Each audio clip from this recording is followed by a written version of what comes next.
and welcome to BYJU'S Classes, right? Of course, welcome everyone. It's an amazing session and good morning. So many things are there, but we will be coming up all of those points. Welcome to our class, everyone. I'm your teacher Ankita, and with us we have... I'm Aishwarya, and welcome to your 9 and 10 channel. And today, as you all know, we are going to be solving the CBSE practice paper for social sciences. So I'm sure that this was a particular class that you were waiting for a very long time, especially after doing the science and the math paper. So I hope all of you today are excited for today's class. Yes, good morning to all of you, everybody. So quickly make sure you share this video with all of your friends. Yes, and thank you so much, everyone. Yes, thank you so much. We love the compliments that you're giving. Thank you so much, everyone. And great that you all are here, right? We will be starting our session in just 1 minute. Please make sure to have all the textbooks with you, have a pencil and a notebook with you so that you can mark important points and note down the points that we are discussing.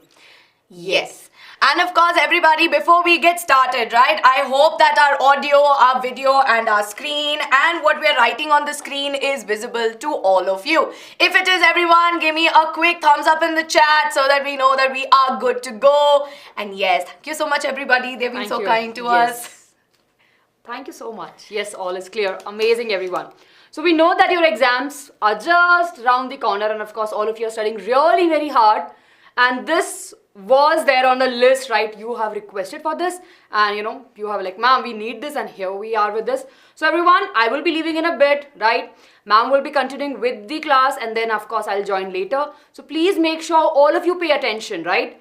Let's just focus in the class. I don't want all of you to get distracted. Just yes. Let's just stay focused. And all the best. Over to you, ma'am. Yes, okay, thank you. So Ankita ma'am will mostly be taking from section C onwards, and I will be taking the first 2 sections. And yes, everyone, so I hope that we are going to get started. Why are we in saris? Now, I'm going to answer this question once and for all so that in between you don't ask. We just decided to wear sari today. That's all. There's nothing more. Okay?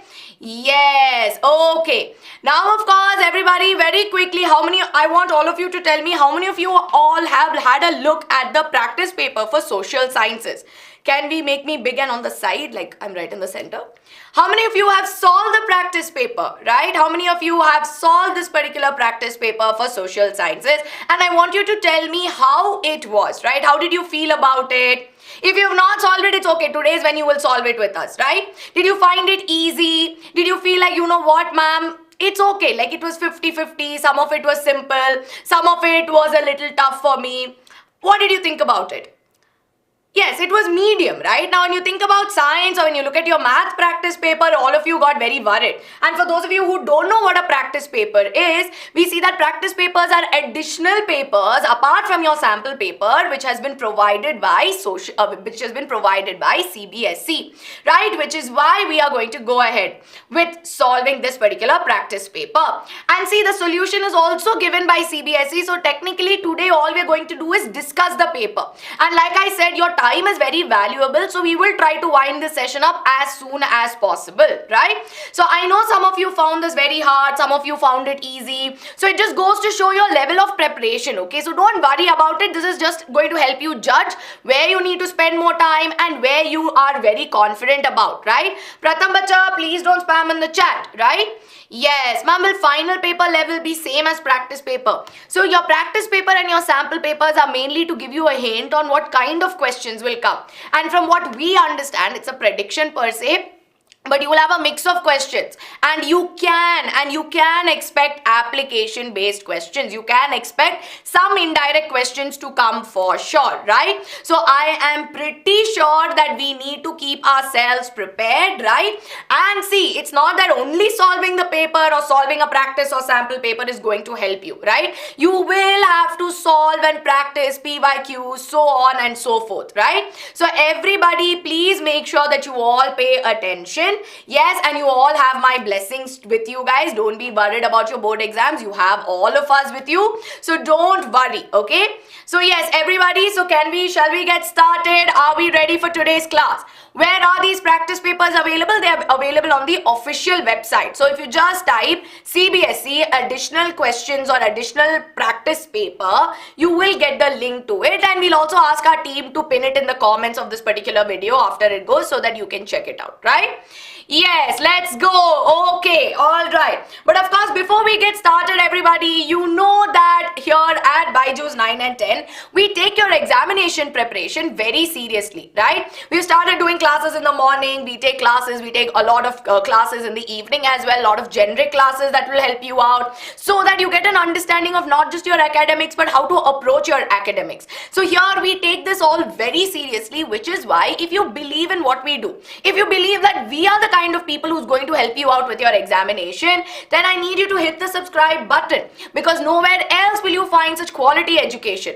But at the same time, if you feel like, you know what, ma'am, maybe this is not the place for me, right? It's okay, right? It sometimes feels that way, but do not just, give up. Always tell yourselves that, you know what, I will put in my 100%. And if you believe that we are the kind of companions that you want along your side when you put your 100%, go ahead and hit the like and the subscribe button as well. So everybody, please go ahead and make sure you hit the like button as well. At least we should have 300 likes on this video. So let's get started with at least having 150 likes, because I can see at least 150 live watching in the beginning. So let's get started, right? Everyone hit that like button very quickly. Ma'am, I'm getting very afraid of board exams. Don't worry, bacha. It's okay, Avni. It's normal to feel afraid first and foremost, right? It's normal. But at the same time, I want you to make sure that you tell yourself that you are fully prepared and you instill confidence in you. Talk and give yourself a lot of positive affirmation as well. So let's get started. Now, of course, when we do any question paper, right? In any question paper, what do we always show you? We always show you the general instructions that are there, right? Now, in general instructions, of course, as we know, you have 3 hours to solve this particular paper, and you have a maximum of 80 marks, and totally you have 6 sections that are there, right? Now, of course, you have section A, B, C, D, E, and F, and the last part is your map work. Now, for students who will ask me, ma'am, should I do map first or should I do map last? That is your choice. If you feel like you know the map ka marking and you are 100% confident that you know whatever has come, you can do the map in the beginning also, so that your section F ka pakka 5 marks you will be able to get.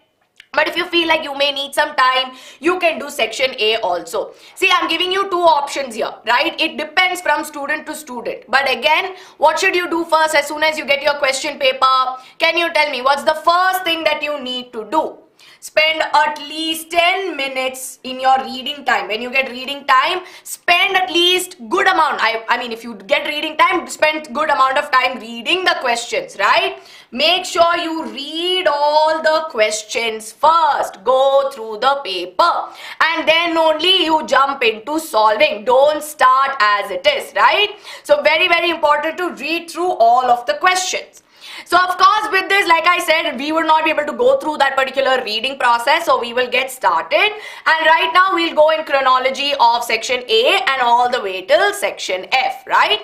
Very good. So first thing that we need to do when 15-minute reading time is there, you go through the paper, you analyze the paper, figure out how much of it you know versus how much of it you don't know, right? And whatever you are confident about, write it first. Then you go ahead with the ones that you are not sure of. Yes, I will not be able to send the paper link right now in the chat, bacha, but you can find it online, right? So let's get started with the first section, which is section A. You have a total of 20 questions here.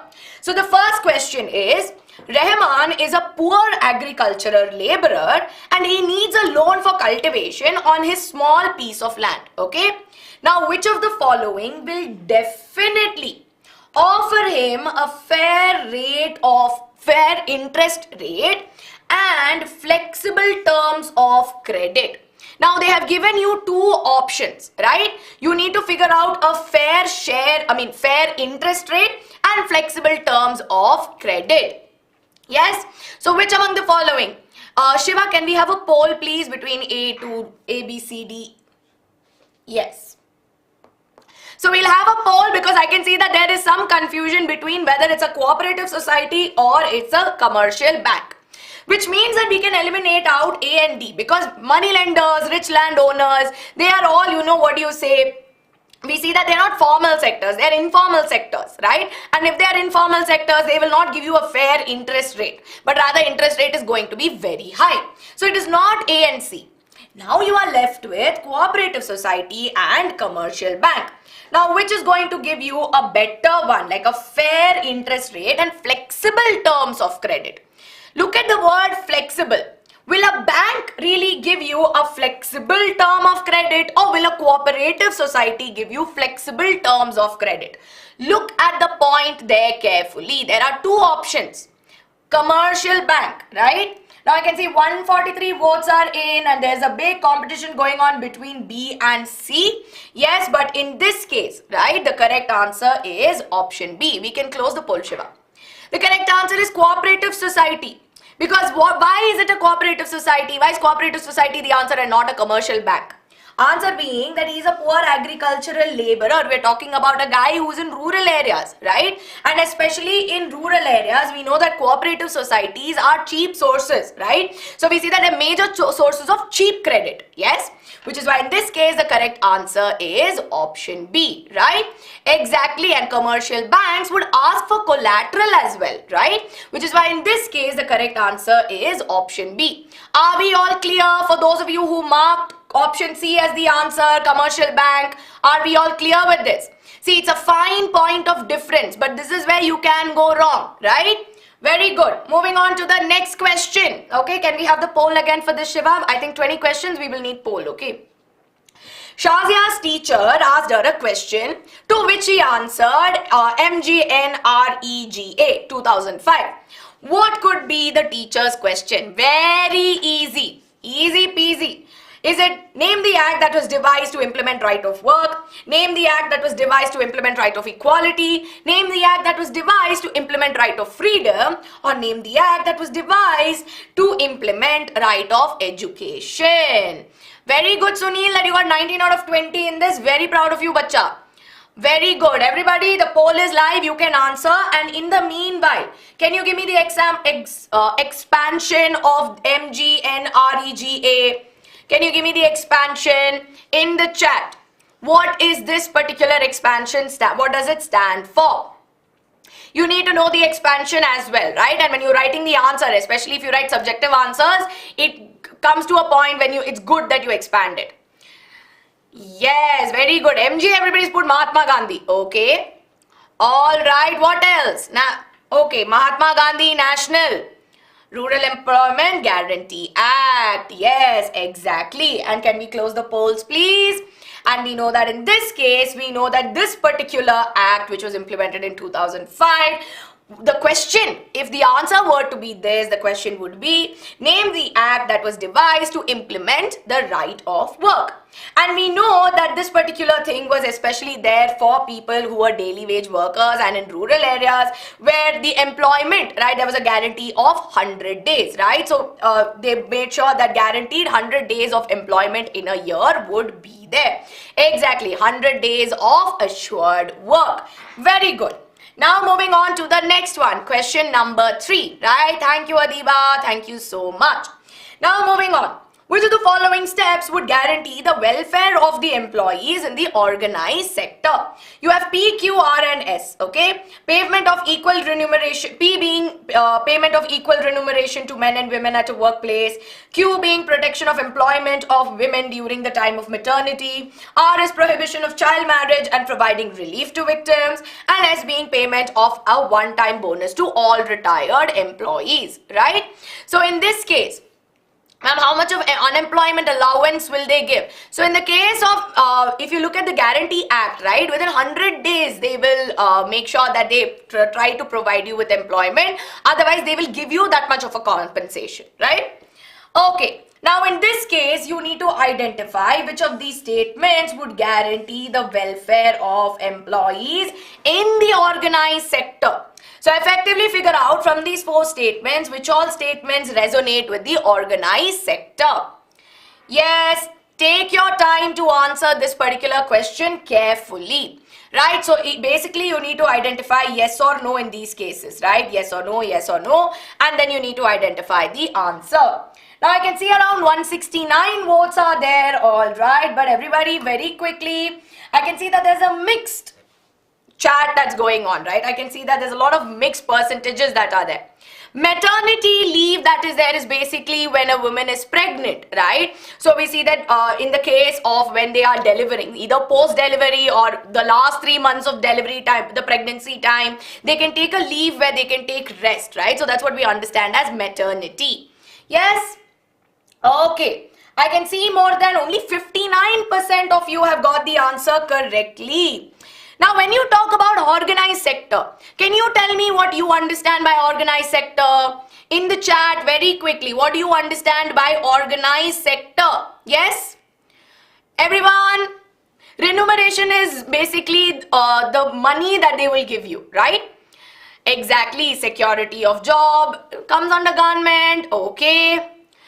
No problem, right? So basically, yeah, government workers, so they have regular terms of employment. Exactly. They have regular terms of employment, right? And we know that if there is regular terms of employment and there's job security, we see that in an organized sector, money that is paid to women and men who are working for that particular organization, money should be equal. There should be no disparity. That means it should not be that men are paid more than the women, right? Now at the same time, that means P is correct, because in an organized sector, we observe that there is, in the sense that men and women are treated equally. Now at the same time, now when I say men and women are treated equally, if there is a man in one post and there's a woman in the same post, right, same post, then they should get the same amount of money. It should not be that he is getting more or like vice versa, right? It should be equal payment. So now, of course, moving on, right? We know that protection of employment of women during the time of maternity. So when a woman is pregnant, right, or she is about to deliver or maybe post-delivery, it should not be that, you know, the women need some time to recuperate, right? So basically, the first few months we see that they need to take rest, take care of themselves, and at this point of time they may or may not be able to work with their full vigor, right? So in such cases it should not be that just because of this reason they should not lose their jobs, right? But rather during this time they should be given they should be given leave, right? So here we see that there should be protection of employment. Now, prohibition of child marriage, we know that child marriage and providing relief to victims is not something which comes under organized sector, and payment of one-time bonus, which is why in this case, the correct answer is option C. So now, of course, with this, I hope you all understand, and now we are moving on to question number 4. Yes, I will, pace up the speed, don't worry. Which of the following is not an example of the process of globalization? Very quickly, which among the following is not a process? From today, see, Money Meghalai, like I said, solving sample papers alone or practice papers alone is not going to do the trick. But you should also make sure that your concepts are clear. Make sure that, you've done your one-shots. And then you please make sure that you go ahead and then you solve the practice papers, right? So I hope the initial studying is done. Anshul, it's completely okay, bacha. It's okay. You can come back and watch the video later. Yes. Do we have the poll, Shiva? Yes, it was the next one. But I think let's let it be. Most of them have got the answer to this, right? So when you talk about globalization, it's nothing but the process of integration and interconnection of different countries. And in this case, we know that Google's headquarters, being in California, has multiple offices across the world, right? So this right here is a process or is an example of globalization. McDonald's introducing McAloo Tikki for integration into the Indian community or for making it exclusive for Indian customers. That is also globalization. Spanish family having masala dosa for their weekend breakfast also goes on to show that there is integration of different cultures. But railways being the largest public sector is not really an example of globalization, which is why in this case the correct answer here is option B, because you have to identify which is not an example. Now let's move on. Shiva, we'll have a new poll. So we'll move on to the next question, question number 5. A multinational company or an MNC is a corporate organization that owns and controls the production in more than one country. Accordingly, which among the following countries have the best potential for an MNC to be set up? Now you have four options where you have country X, Y, Z and W. But you need to identify which country shows best potential. So then you need to identify what are the criteria in which the MNCs base on setting up their offices, right? So you need to figure out what are the basic criteria. So where do they set up their offices? Where do they set up their production? What are the criteria that are there? That is what you need to apply. And as you can see everyone, the poll is live. So I hope all of you are answering. Very good. I can see most of you here have got the answer. Yes, most of you are giving me the correct reasons as well. So quickly, let's wind up the polls as well. Yes, all right. Very good. Very good for those of you who got 65 out of 80. I'm sure there's scope for more. You can do better also. So Carwolf, very proud. Now, first and foremost, country W has rich culture and ample biodiversity. That is not something what an MNC looks for. Country X provides loan to foreign companies easily at a high interest rate. Now, this is a very expensive thing for them to do when the interest rates are too high, right? If they need to make a foreign investment, right? So we see that in this case, we see that this is not one of the reasons that would that an MNC would consider.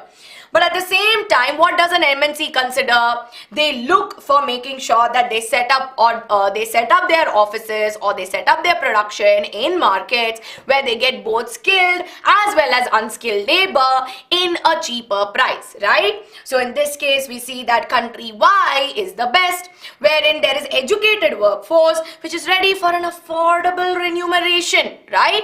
So that is what is something that you need to understand. So very good, Anviti. Very good. Okay. Now moving on to the next one. Under the Sustainable Development Goals, social equality with regards to access to resources is one of the most pressing challenges. Accordingly, which of the following crises is related to the statement on sustainable development? Yes. Okay, that's amazing. So now, of course, in this case, you have four options from which you need to identify the correct option.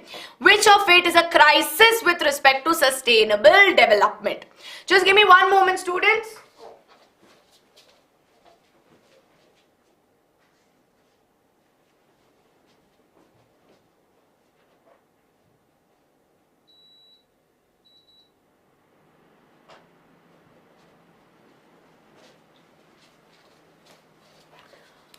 Very good, everybody. Very good. I can see most of you here have got the answer, although some of you have gotten confused here and there as well. Okay. So now in this case, when we talk about sustainable development goals, right? What is sustainable development? Usage of resources in such a manner so that we are able to keep, there is resources that we can use for the future generation also. So now, of course, in this case, damage to infrastructure due to floods, right? That is not a crisis with respect to sustainable development. Here we need to focus on resources, right? And here also, when you talk about damage to crops during caused by heavy rains, it's not that heavy rains are there all the time, right? This is a one-time thing that is there. But in this case, when you talk about scarcity of clean water for consumption, we know water is a very essential resource, right? And in this case, when there is a scarcity for consumption, we see that in this case, this could be a crisis that is related to sustainable development, and that talks about why sustainable development is necessary, right? So the correct answer here is option B. The next one is very easy. I don't even need to give the poll. Let's not have the poll for this. This is super easy. Sharanya is making a list of natural resources for a project. She puts wind energy in one column, coal in another. On what basis is she classifying the resources? Very simple question.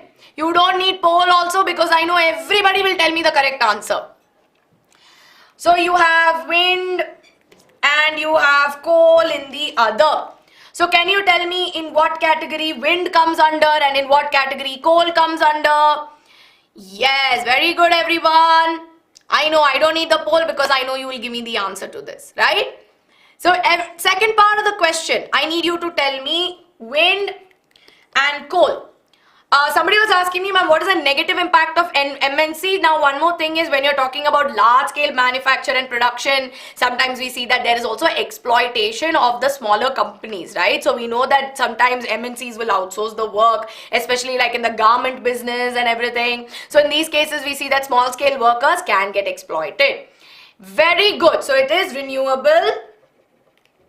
And this right here is non-renewable, right? So based on this, we see that the correct answer is option C, based on exhaustibility. Yes, so conventional and unconventional also you can say that, but mainly this is exhaustibility, right?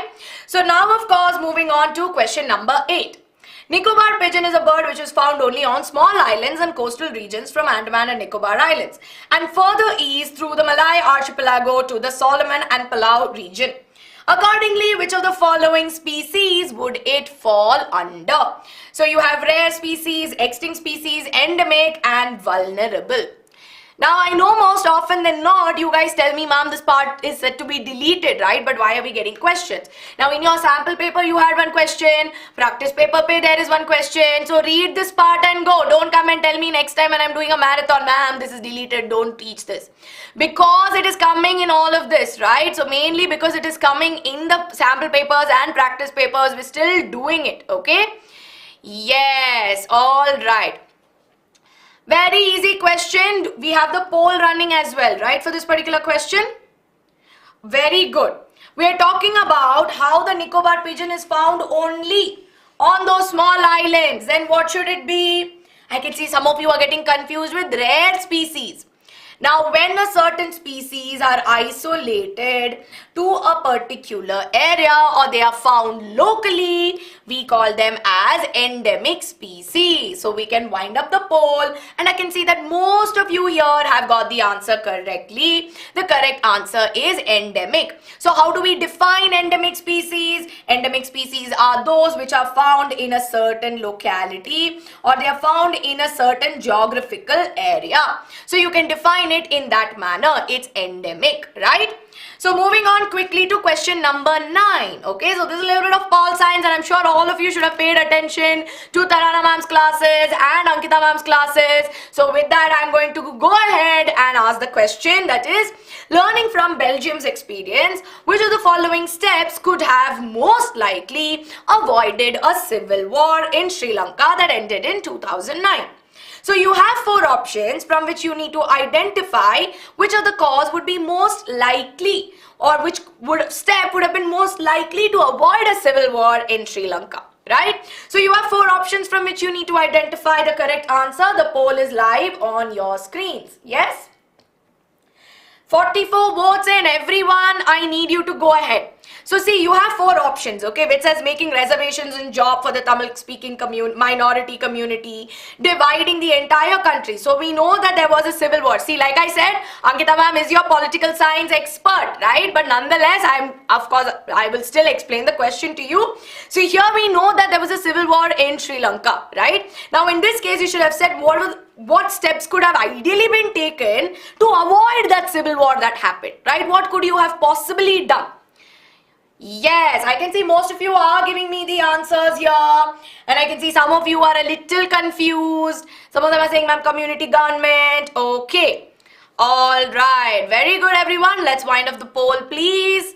And well done, all of you, well done. Most of you have got the answer. The correct answer here is option C, right? Devising laws to accommodate the ethnic differences of citizens in order to ensure peace, right? So in this case, when you look at it, especially what happens is in a civil war is within the country, right? And in this case, if you make laws that accommodate all ethnic differences, then the civil war could have been avoided.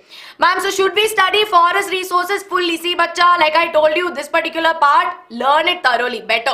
Those 4, especially, I'll tell you, it comes in MCQs. They don't ask you in descriptive, but MCQs, we are seeing it's coming. So might as well learn and keep it, okay? For forest and wildlife, learn it and keep it. It's always good to be on the better side, rather than not learning and then seeing it in the exam paper and thinking, arey ma'am ne bataya, but I didn't learn, right? So that is something. Now moving on to the next one. And for those of you who are new to class, my name is Aishwarya and welcome and make sure you hit the like button as well. Question number 10, yes? So look at the world map given below and answer the question. So you have a world map which is given to you, alright, and you can see that there are some portions marked in red, darkened, and some portions which are lightened, right?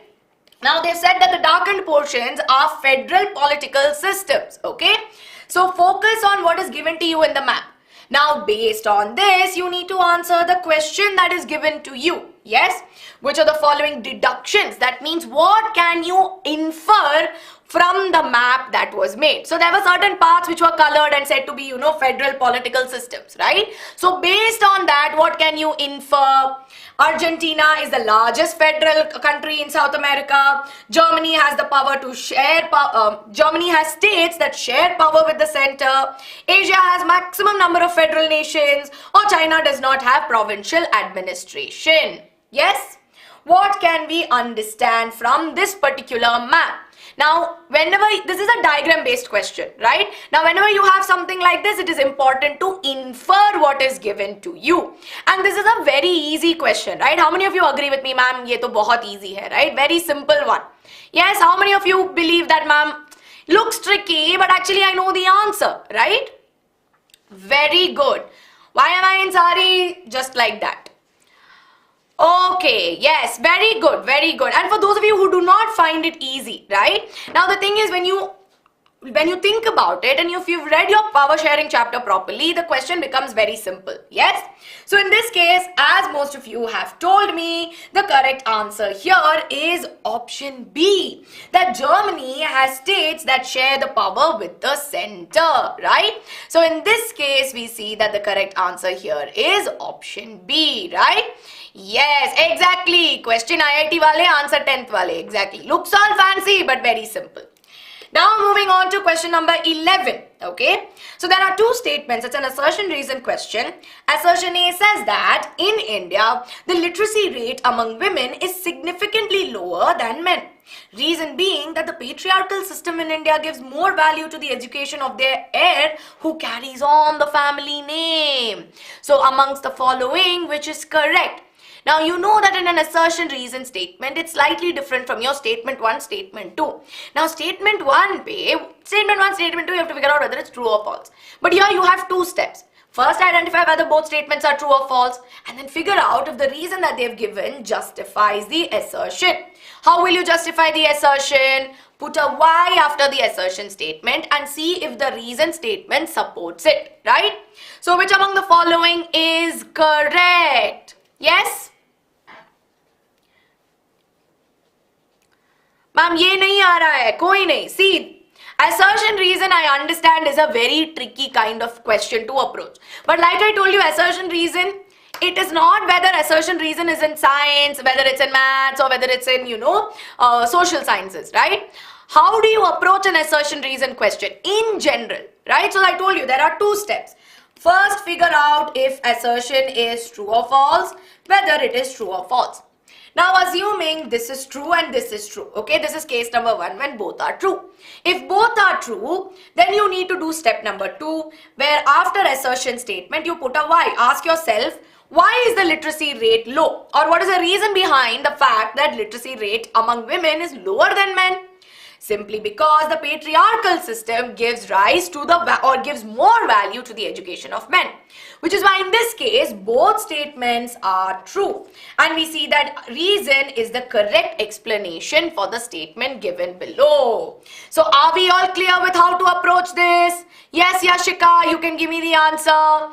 Yes, ma'am, I think A is the answer. No, bacha, patriarchal is mainly when it talks about when it's led by men, right? When men have the upper hand, patriarchal society. Yes, easy peasy, right?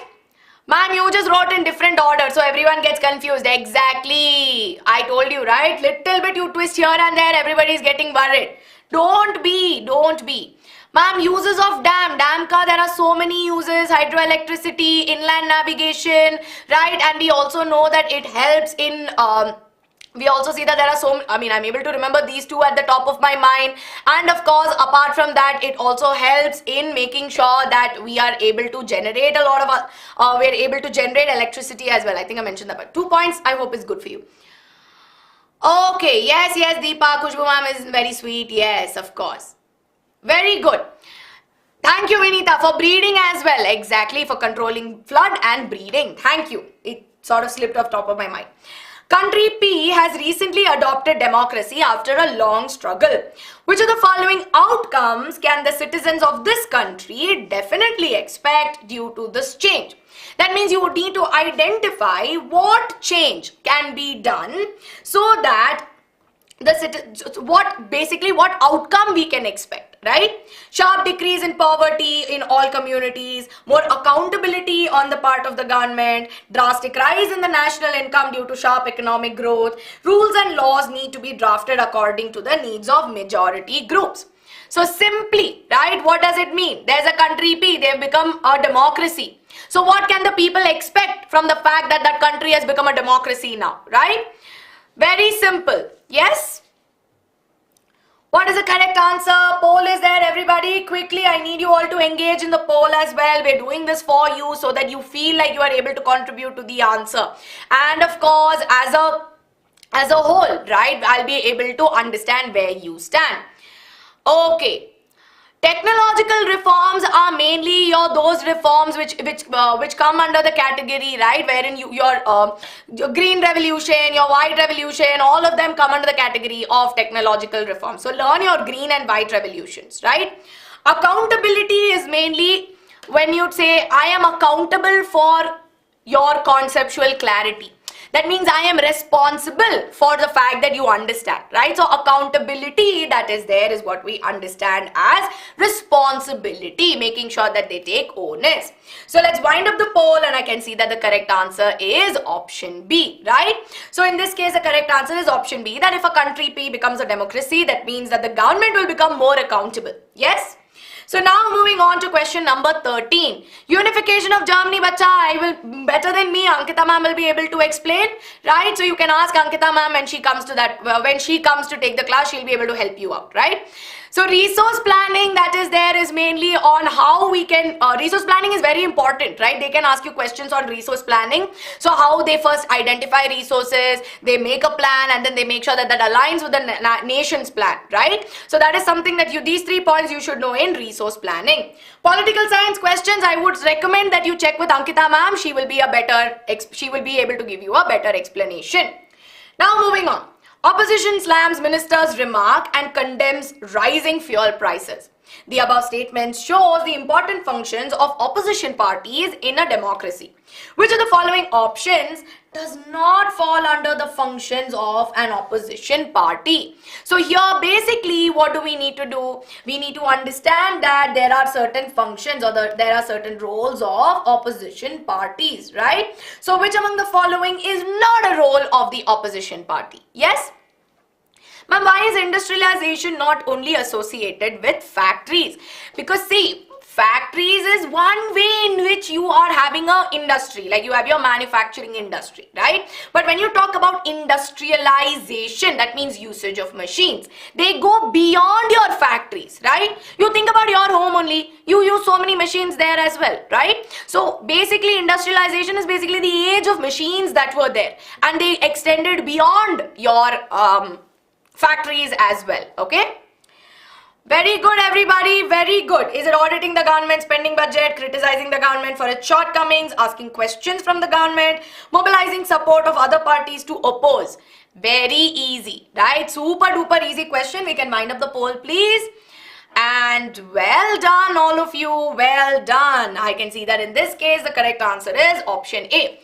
It's not the role of an opposition party to audit the government spending budget, but it is the role of the opposition party to make sure that it tells the government and criticizes the government if at all there are shortcomings, right? And if at all, it will ask questions, right? It will make sure that if the ruling government that is there needs to be on its toes, the opposition party also has an important role making sure that the government is accountable. And along with that, if at all there is a decision wherein people feel like it's not going to be of best interest or for many other various reasons that may be, we see that the opposition parties do come into the picture. Alright, so now of course let's move on to the next one.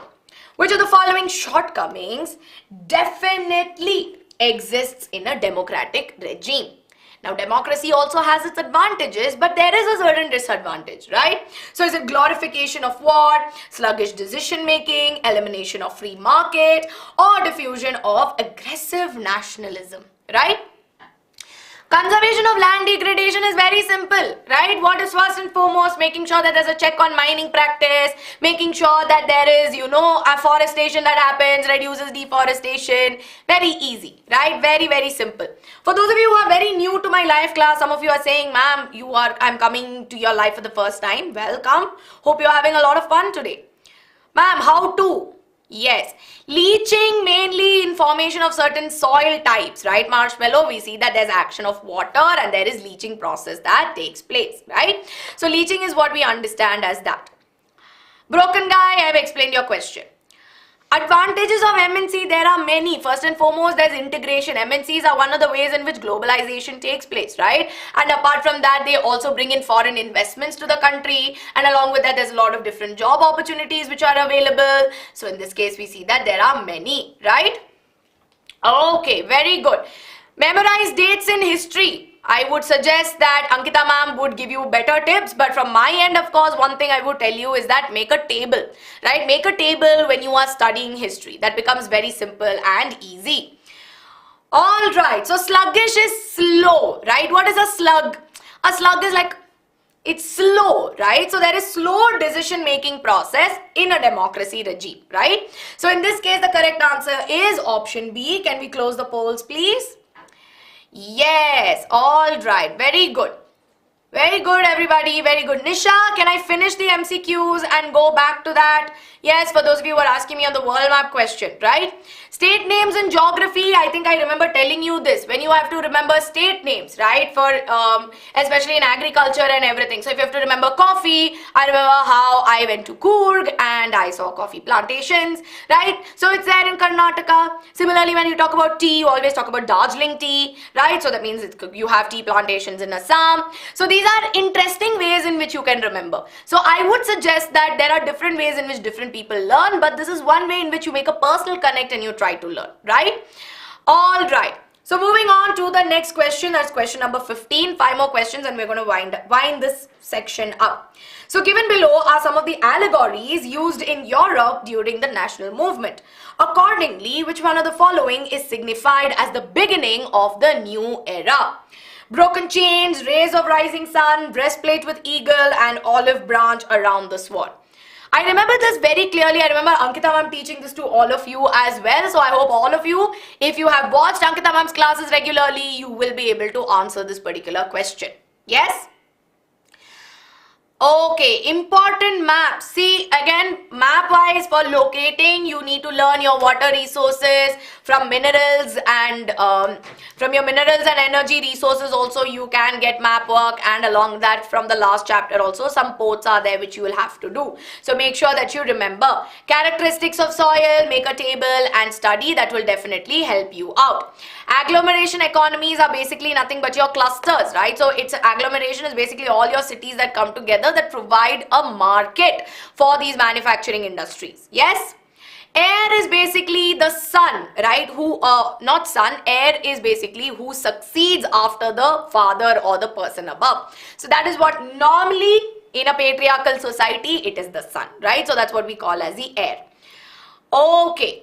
So let's move on. I think we can wind up the polls. Yes, I hope all of you are getting the answer to this. Yes, very good. Most of you have marked the correct answer. It is option B, that is rays of rising sun, that denotes or that signifies the beginning of the new era. Now next up we have a very interesting question, right? So this again is mainly based on your development chapter. So you have a table which is given to you, all right? So here you have a table which is given to you. You have the gross national income, you have life expectancy at birth, mean years of schooling and HDI rank, right? Now you have Sri Lanka, India, Myanmar, Pakistan, Nepal and Bangladesh. Now based on this, right, you need to identify which country that has most probably a well-developed healthcare system but has lesser average education than India. I will go back to this. Better healthcare system, but you will have to have lesser Let me go back to the question. Yes, lesser average education than our country. Now focus on this. Two aspects. Healthcare. Okay. And you need to identify but average education. Let me just put that. Lesser average education. Right. Now here I need you all to tell me, right? I need you all to tell me if you need to assess the healthcare system, which part would you assess? Yes, which among these parameters would you assess? Options are Sri Lanka, Myanmar, Pakistan. I'll go back to that. I hope you've seen the table. Sri Lanka, Myanmar, Pakistan or Nepal. What are you going to check to assess healthcare? That's what I need to know. Very good. You will check the life expectancy, right? Now life expectancy, we see that in India it's around 68.8. Now which stand above India, better healthcare? You have Sri Lanka, you have Nepal and Bangladesh.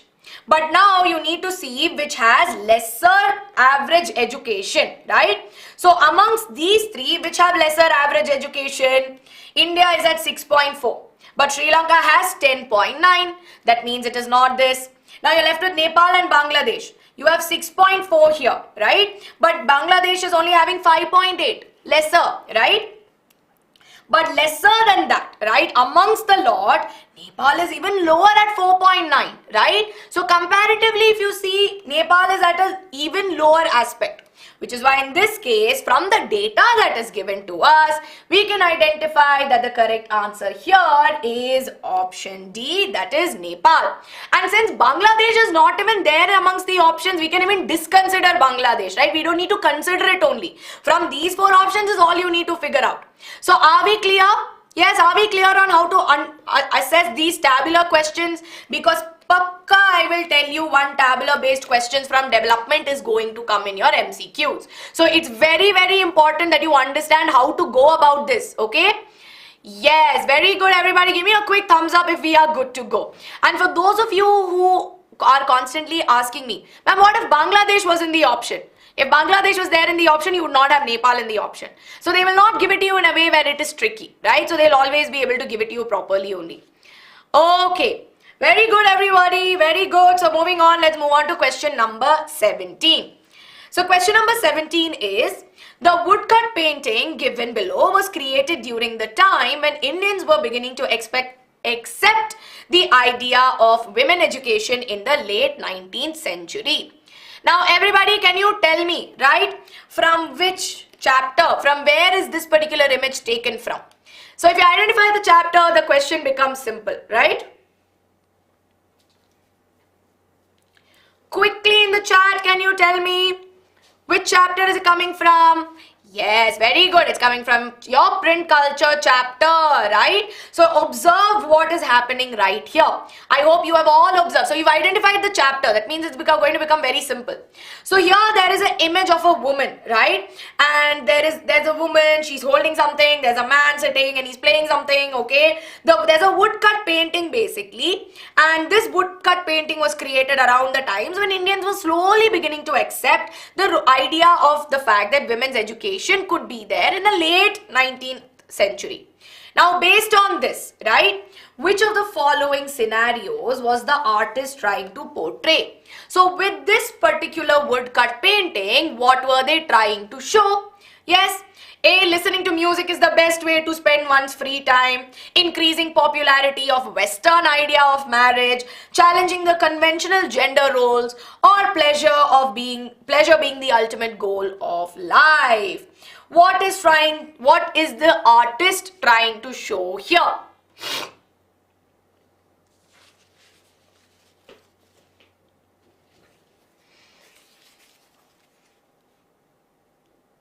Options are there. I think the poll is live for all of you. I hope you're all able to see the options as well. Very good everybody, very good. The options are available to all of you and I can see most of you have got the answer. Now everybody knows it's not about listening to music or pleasure being the ultimate goal of life. Most of you have not marked that answer. But given these two, increasing popularity of Western idea of marriage, right? Now in this case, that is not what is trying to be communicated through this painting, but rather they're trying to challenge the conventional gender roles, right? So whenever we talk about gender roles, and as a matter of fact, even now we talk about gender roles, and this is a conversation that's been going on for quite some time, right? Where it is believed that a man has certain roles to play, a women have certain role to play, right? So there are certain roles which are assigned based on gender. But what is this artist trying to convey? In this case, we need to understand that the artist is trying to convey, wherein we see that this particular artist is trying to challenge the conventional gender roles that are there because of what they are doing, right? Because normally when you talk about a person playing music or whatever it may be, you see that that's something wherein you see that the women are doing, right? It's not now, of course, we're talking about back then in the 19th century, right? But here, of course, if you see what the woman is doing, we see that that is not something that's said to be conventional, right? So that is unconventional, that is there. So I hope you are clear with this. So are we clear as to why it is not B and why it is C? Yes? I hope you are all clear. Now moving on to question number 18. Now you should all be able to get this answer. Easy peasy, right? Against which of the following forms of discrimination did Mahatma Gandhi launch a satyagraha in South Africa? Racism, sexism, ageism, casteism.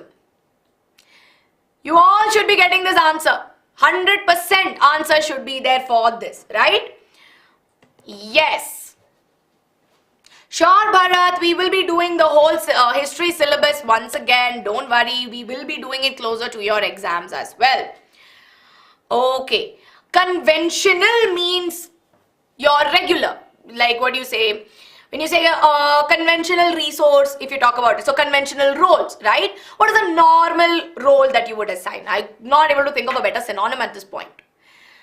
All right, how to concentrate in social science? You will have to have a lot of grit, right? You have to tell yourself that exams are coming and you need to study. You can use study techniques like Pomodoro so that it can help you out as well, right? Okay. Broken guy, land degradation. I've already answered your question. Kindly stop spamming, right? So can we wind up the polls, please? All right. Very good, everybody. Very good. And I can see that most of you have got the answer. Correct answer is option A, racism. It's not casteism, right? It is racism, right? Ageism is basically when you discriminate based on age, right? So that's what you mean by it. Now moving on to question number 19, okay? Question of glorification of war is promoting the propaganda of war, right? That's what we mean by it. Look at the image here. Now can you guess where you have seen this image? Can you tell me where you have seen this particular image? Okay. Like I said, Raghavendra, why do we need an MNC? Because an MNC promotes globalization, brings in foreign investments, right? So when a foreign investment is brought into a country, it obviously improves development, which is why MNCs are beneficial, right? Yes, very good, very good. Exactly. It's coming from, somebody saying industrialization. No, it's from the chapter development, right? So now based on this particular image, which of the following goals of development should be prioritized in this region? Okay, so now based on this, reducing income disparities, combating climate change, ending gender violence, or ensuring caste equality. Now here, what do you observe? We see that there are tall buildings, but at the same time there are small buildings, or there are very tiny house-like structures which are built.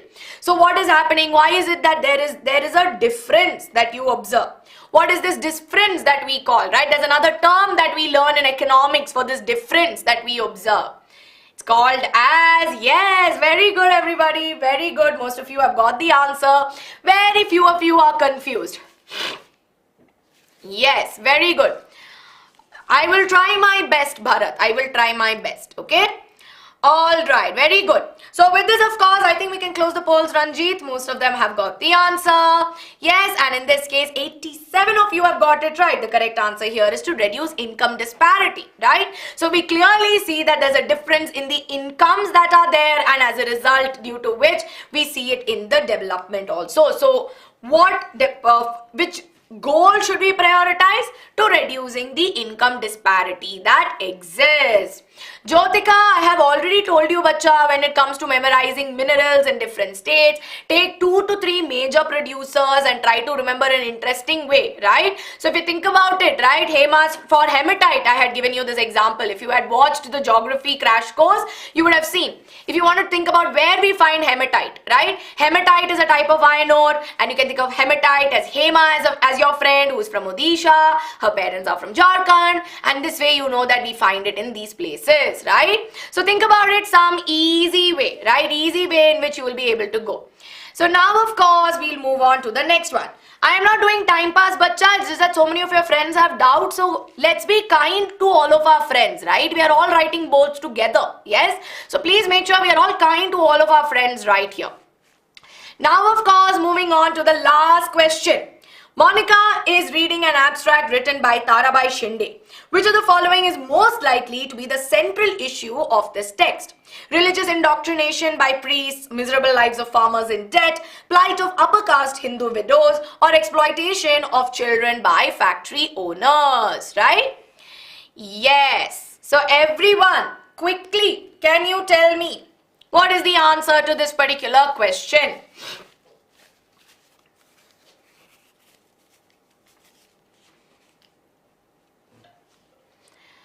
Very good. The poll is live. The poll is there. All of you can answer. Yes? Now, like I said, mainly I am your geography and your economics expert, right? But of course, I will try my best to help you out with the other two subjects. But Ankita ma'am will be a better person to clarify whatever doubts you have with respect to history and pol science, right? Social science classes, most likely, so as the board exams are coming closer and closer, we might be doing longer sessions, mostly closer to your exams, right? So that will help you out. And this is not, okay, this right here is not a Menti quiz, it's a paper solution. Like, so we will be doing a sample paper analysis practice paper analysis at this point, right? Okay, very good. So you all tell me in which chapter do we have this? We're talking about central issue of a text, right? So if you're going to identify central issue that is found in a specific text, which chapter is it going to come from? You all tell me. You should know this better by now. By now you should be able to get, right? Yes, very good. It's coming from print culture, right? Yes. All right, very good. So with this, of course, most of you have voted for the correct answer, which is option C. And for those of you who are slightly confused with this particular topic, go ahead and read up on print culture once. It should definitely help you out. Is food security avoided? See, food security that is there, right? Especially impact of globalization on agriculture is not there, right? As per CBSE syllabus, it has been exempted. But understanding a little bit on food security, it'll be fine. I mean, it's very simple. When will Ankita ma'am teach? I think from section C she'll be taking, mid-section C, right? So with this, we are done with section A. What is your marks, right? How much have you scored in this particular part? Yes? How many of you have scored, how much out of 20? How much did you all score? Can you tell me? Ma'am, I got 18 out of 20, 20 out of 20. Yes, very good. 17. Okay. All right. Most of you have got 15 above in this particular section. That means section A is very scoring, and well done to all of you for scoring some amazing marks, right? So now, of course, as you all know, right, most of you have got 20 out of 20, and because of that, I'm going to give you a quick star mark. Now we will move on to section B, wherein you will have very short answer based questions. So normally your questions 21 to 24 are going to be your very short answers. They are 2-mark questions. So if they are 2-mark questions, how many points will you write? Very quickly, how many points are you going to write for this particular 2-mark question? Yes? Okay, ma'am, it was little confusing, ma'am. It's okay, bacha. See, the more you keep practicing is the more you will be able to do all this, right? So that's something you need to understand. 2 to 3 points, not more than that, not 4 5 points and all, just 2 to 3 points, until and unless they specify, mention 4 things, right? Preferably the questions are also structured in a way that 2 to 3 points are more than enough, right? Now I think you're very regular to class, bacha, that you're asking me what's my name, but I'm Aishwarya, right? And of course, mainly, like I do help, I'm mainly a, what do you say, I help you out with both biology and your social sciences as well. Exactly, your math practice paper was the toughest of them all. That I completely agree. Kushbu ma'am and Arsh ma'am also believed that it was quite tough. Broken guy, I have already answered your question. It's just that you missed my explanation. I request you sincerely to rewind back and have a look, right? If not, I will take your doubt once again. Now moving on to the first one. Question number 1. Even ready food stuff in different parts of the world might share common origin. Justify the above statement with a relevant example, right? So when you talk about ready-made food items that we find in different parts of the world, we see that there might be common origins. So can you give me the 2 examples? Yes?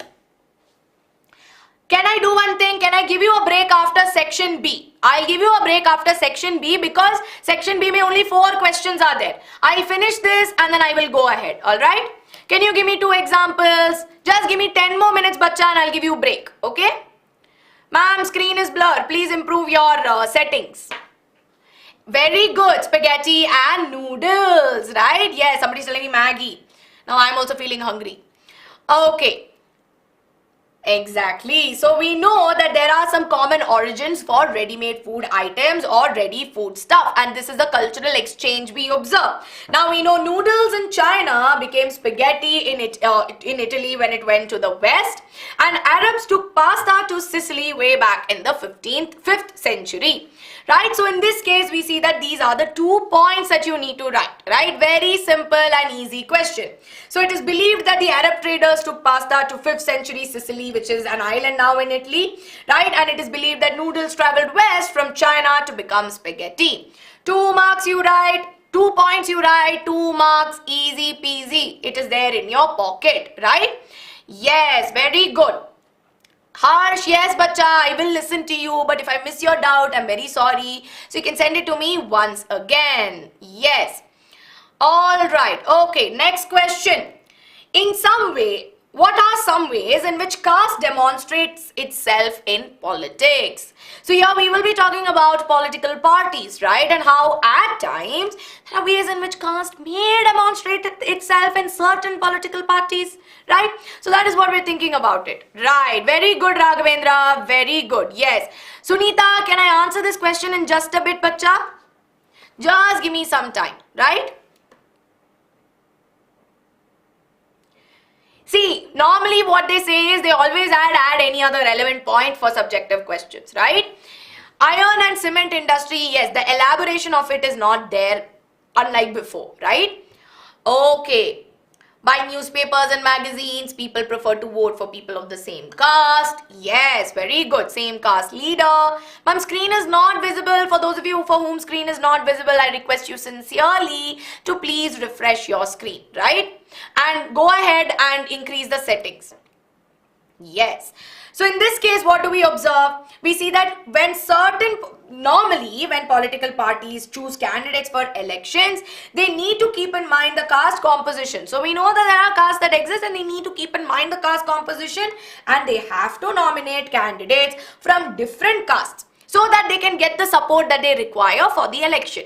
But what happens is that there are some certain political parties which are there wherein we see that, and there could be certain candidates that appeal to the caste sentiment. So when they are, going on their election campaign, they may appeal to the caste sentiment to get support.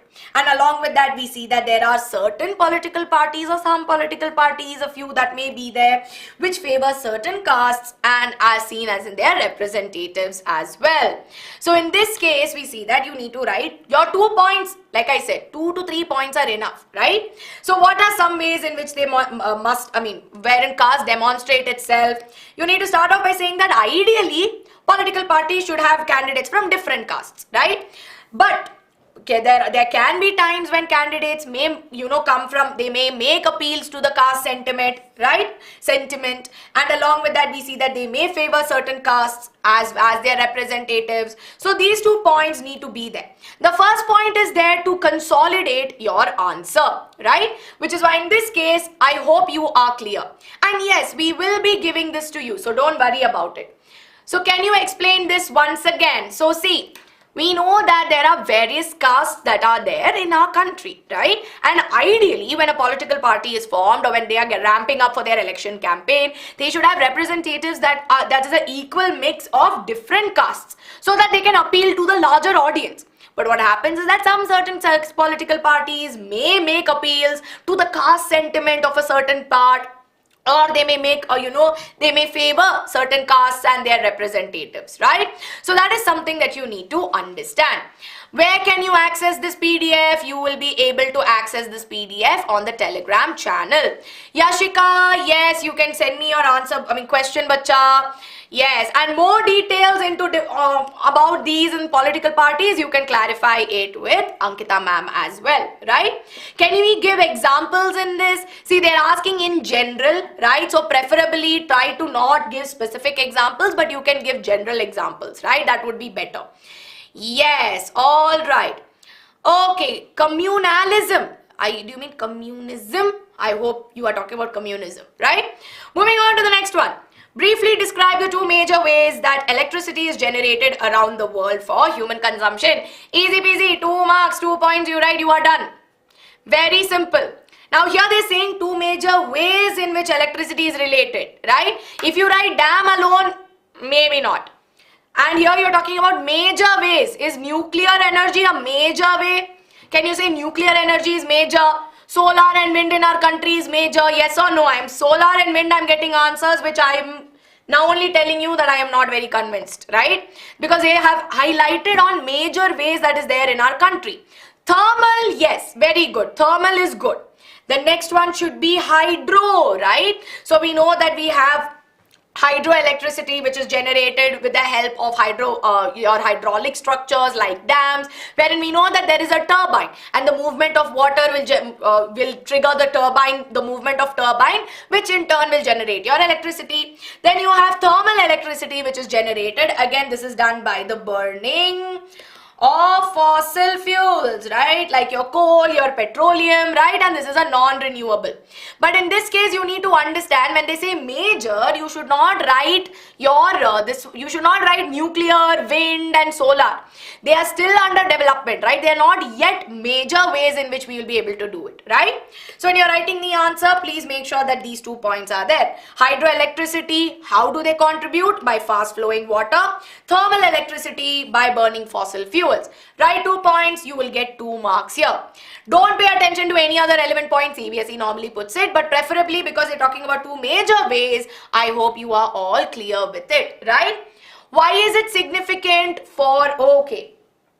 Ma'am, why is it significant to release reports like Human Development Report by UNDP or World Bank? Mention any 2 points. Okay, so I'm not going to give you like an answer-like structure, but I'm going to give you the 2 broad points. See, why should we have a human development report? First and foremost, to understand where the country stands, right? So you need to understand where the country stands and what further development can be done in order to make life better, right? And of course, we see that these indexes are there so that they understand where the country currently is, and it also allows for the country to plan, right? It helps them plan for the future. What could be the futuristic goals that they could aim for and attain for, which is why the human development report is very, very important, right? Yes, nuclear energy is mainly when you use nuclear sources, right? Like your uranium, thorium, when you use all these sources, or radioactive elements, I could be more specific, when you use them in order to generate electricity, right? Okay, moving on to question number 23. After question number 24, I'll give you a break. Briefly describe any 2 so easy. Briefly describe any 2 non-conventional energy resources. So this is a or question, okay? So you have an option here. You can either answer the previous question or you can take this as well. Briefly describe any 2 non-conventional energy resources. Now when they say briefly describe, understand that they're not just telling you to write, okay ma'am, there is solar and wind. You leave solar and wind and ma'am, I'm done. I've written the answer. But in this case, when you talk about it, you will have to write 1 point each, right? Then you will get 2 marks for this. Yes? So you'll have to write one point. So for all of you who are telling me, ma'am, solar and wind, I need an explanation also. Give me an explanation, 1-line sentence. So Hurnas, one thing I will tell you when it comes to social sciences and biology, as a matter of fact, you require a lot of active recall. So even when we come prepared for classes, right, even though we have read through it multiple number of times, we still go through the concepts, we still do our reading, we still do our homework for class. So you need to constantly keep rewinding, right? So that is something you need to understand. Okay, ma'am, what are conventional resources? Conventional resources are resources that you use most commonly, right? Which are repetitively used, like your fossil fuels. It is a conventional source for which you know what mechanisms to apply or what kind of processes to apply to get the result, right? Non-conventional are still things which are in trial and error. You're trying to figure out how to get the optimum usage out of it. Yes? Okay, very good. Exactly. Now slowly everybody is giving me the answer, right?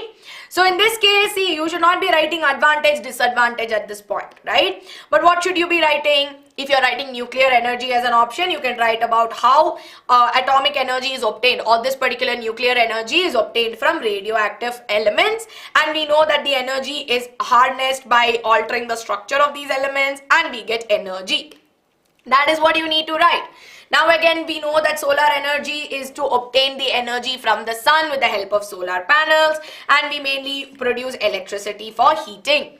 Now if you're writing about wind energy, India has great potential for wind, and we know that normally with the help of the movement of wind, we have turbines that move, and along with that we see that we are able to generate electricity. And last, of course, you have tidal energy, wherein you know that from the movement of tides, we are able to generate electricity. Principle is very simple. Movement of tides will turn the turbine, and as a result, we are able to generate electricity. So here, normally if they're saying any two, right? Question has specified any two. Okay, so from the 4 that I discussed, you can write any 2 that I have mentioned, right? So you can go ahead and you can write any 2 points out of this. You will get marks. See, should we use non-conventional resources? See, ideally for sustainable development, right? So if you have to look at sustainable development goals, you should be using non-conventional resources over conventional, right? Because if we don't have proper technologies developed for harnessing it, it will be very tough. Then of course another question which was on resource planning, right? Resource planning that is there is mainly when you need to use your resources widely. Now resources, especially in our country, is not equally distributed. There are some regions where we find one resource abundantly, while some other resource might not at all be present. So in such cases, we need to follow 3 steps. First is identification of where the resource is found, then figuring out how to utilize them and making a plan around it, and making sure that the plan that we make to utilize resources is aligned with the national plan and the goal for development, right? So I hope you are clear with this. Yes? Now moving on to question number 4, after which I will give you a 5-minute break, right? I'll give you 5-minute break. Yes? Is tidal energy same as hydro energy? No, hydroelectric is different and tidal is different. I think there was one question. Ma'am, how is erosion of state capacity affected by... Can I answer this question after the break, bacha, if it's okay with you, right? I hope I'll give you the answer to this after the break, okay? Why is the existence of a public sector necessary in any economy? Why should we have a public sector? Now we know that based on classification of sectors, right? We know that there is public sector and then we also have private sectors, right? So now you have both your public and private, but why should it be that we have public sectors? We know that public sectors are owned by governments and we know that they are motivated by the national development, right? But why is it that it is important? They're not asking you what it is. They're asking why is it important? Yes?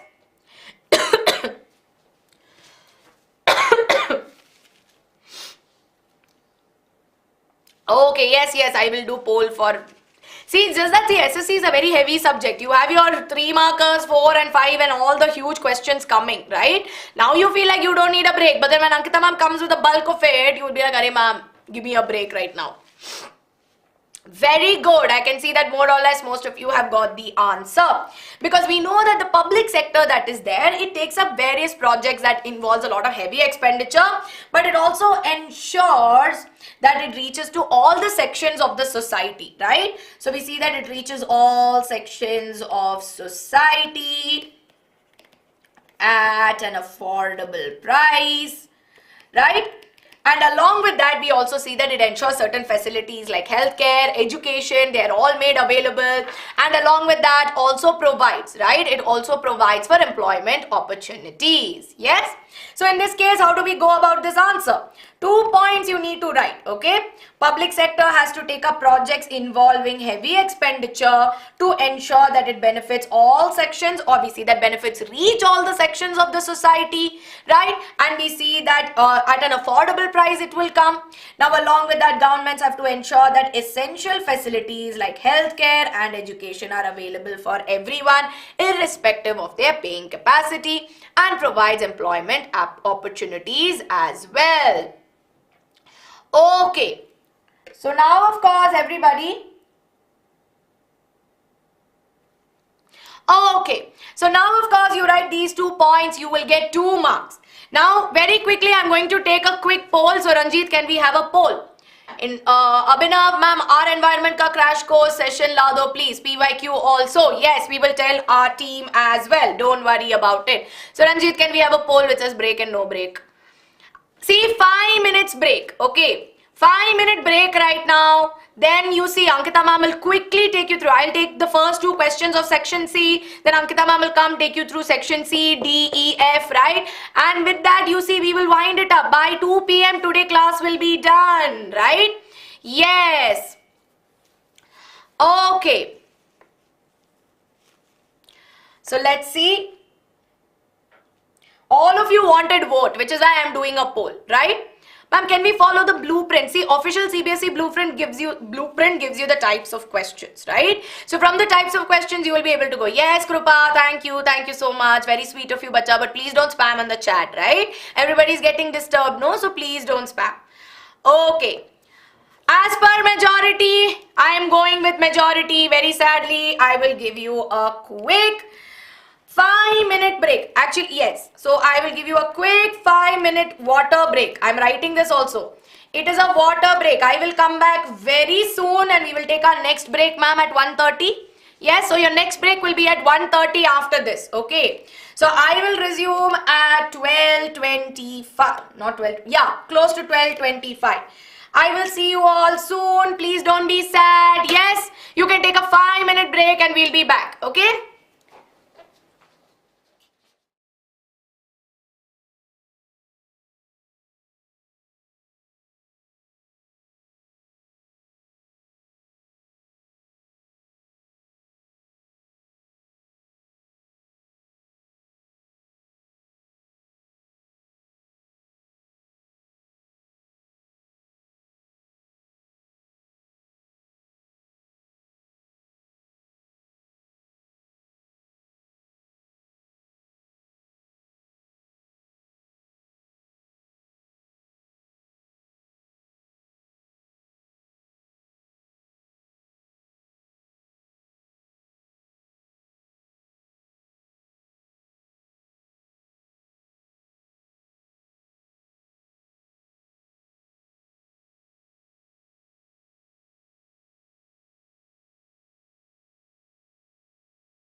Here.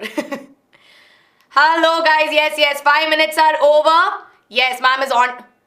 Who is this on time lol, it seems? Everybody, you guys are so used to saying late OP, ma'am is always late, that now you're laughing at the fact that I'm on time.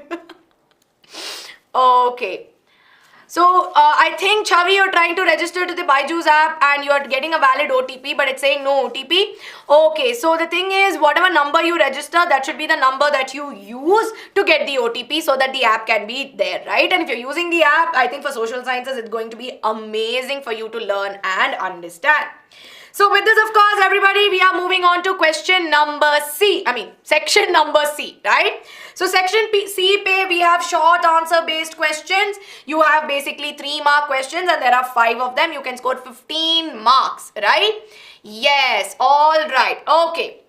So everybody, I'll be taking only 2 more questions, after which I'll be handing it out to Ankita ma'am, right? And Anand, I want to take this question, bacha, but see, this is SST class, so I don't want to take biology question, right? So everybody, very quickly, yes, let's have a look at this particular question, for which I truly feel Ankita ma'am would have been the better person to take this question, but yes. Salt is something that is consumed by the rich and the poor alike across India. Which step by Viceroy Irwin enraged Gandhi to launch a nationwide protest movement using this essential item as a symbol? You need to elaborate this point with examples. Yes, just give me one moment, everybody.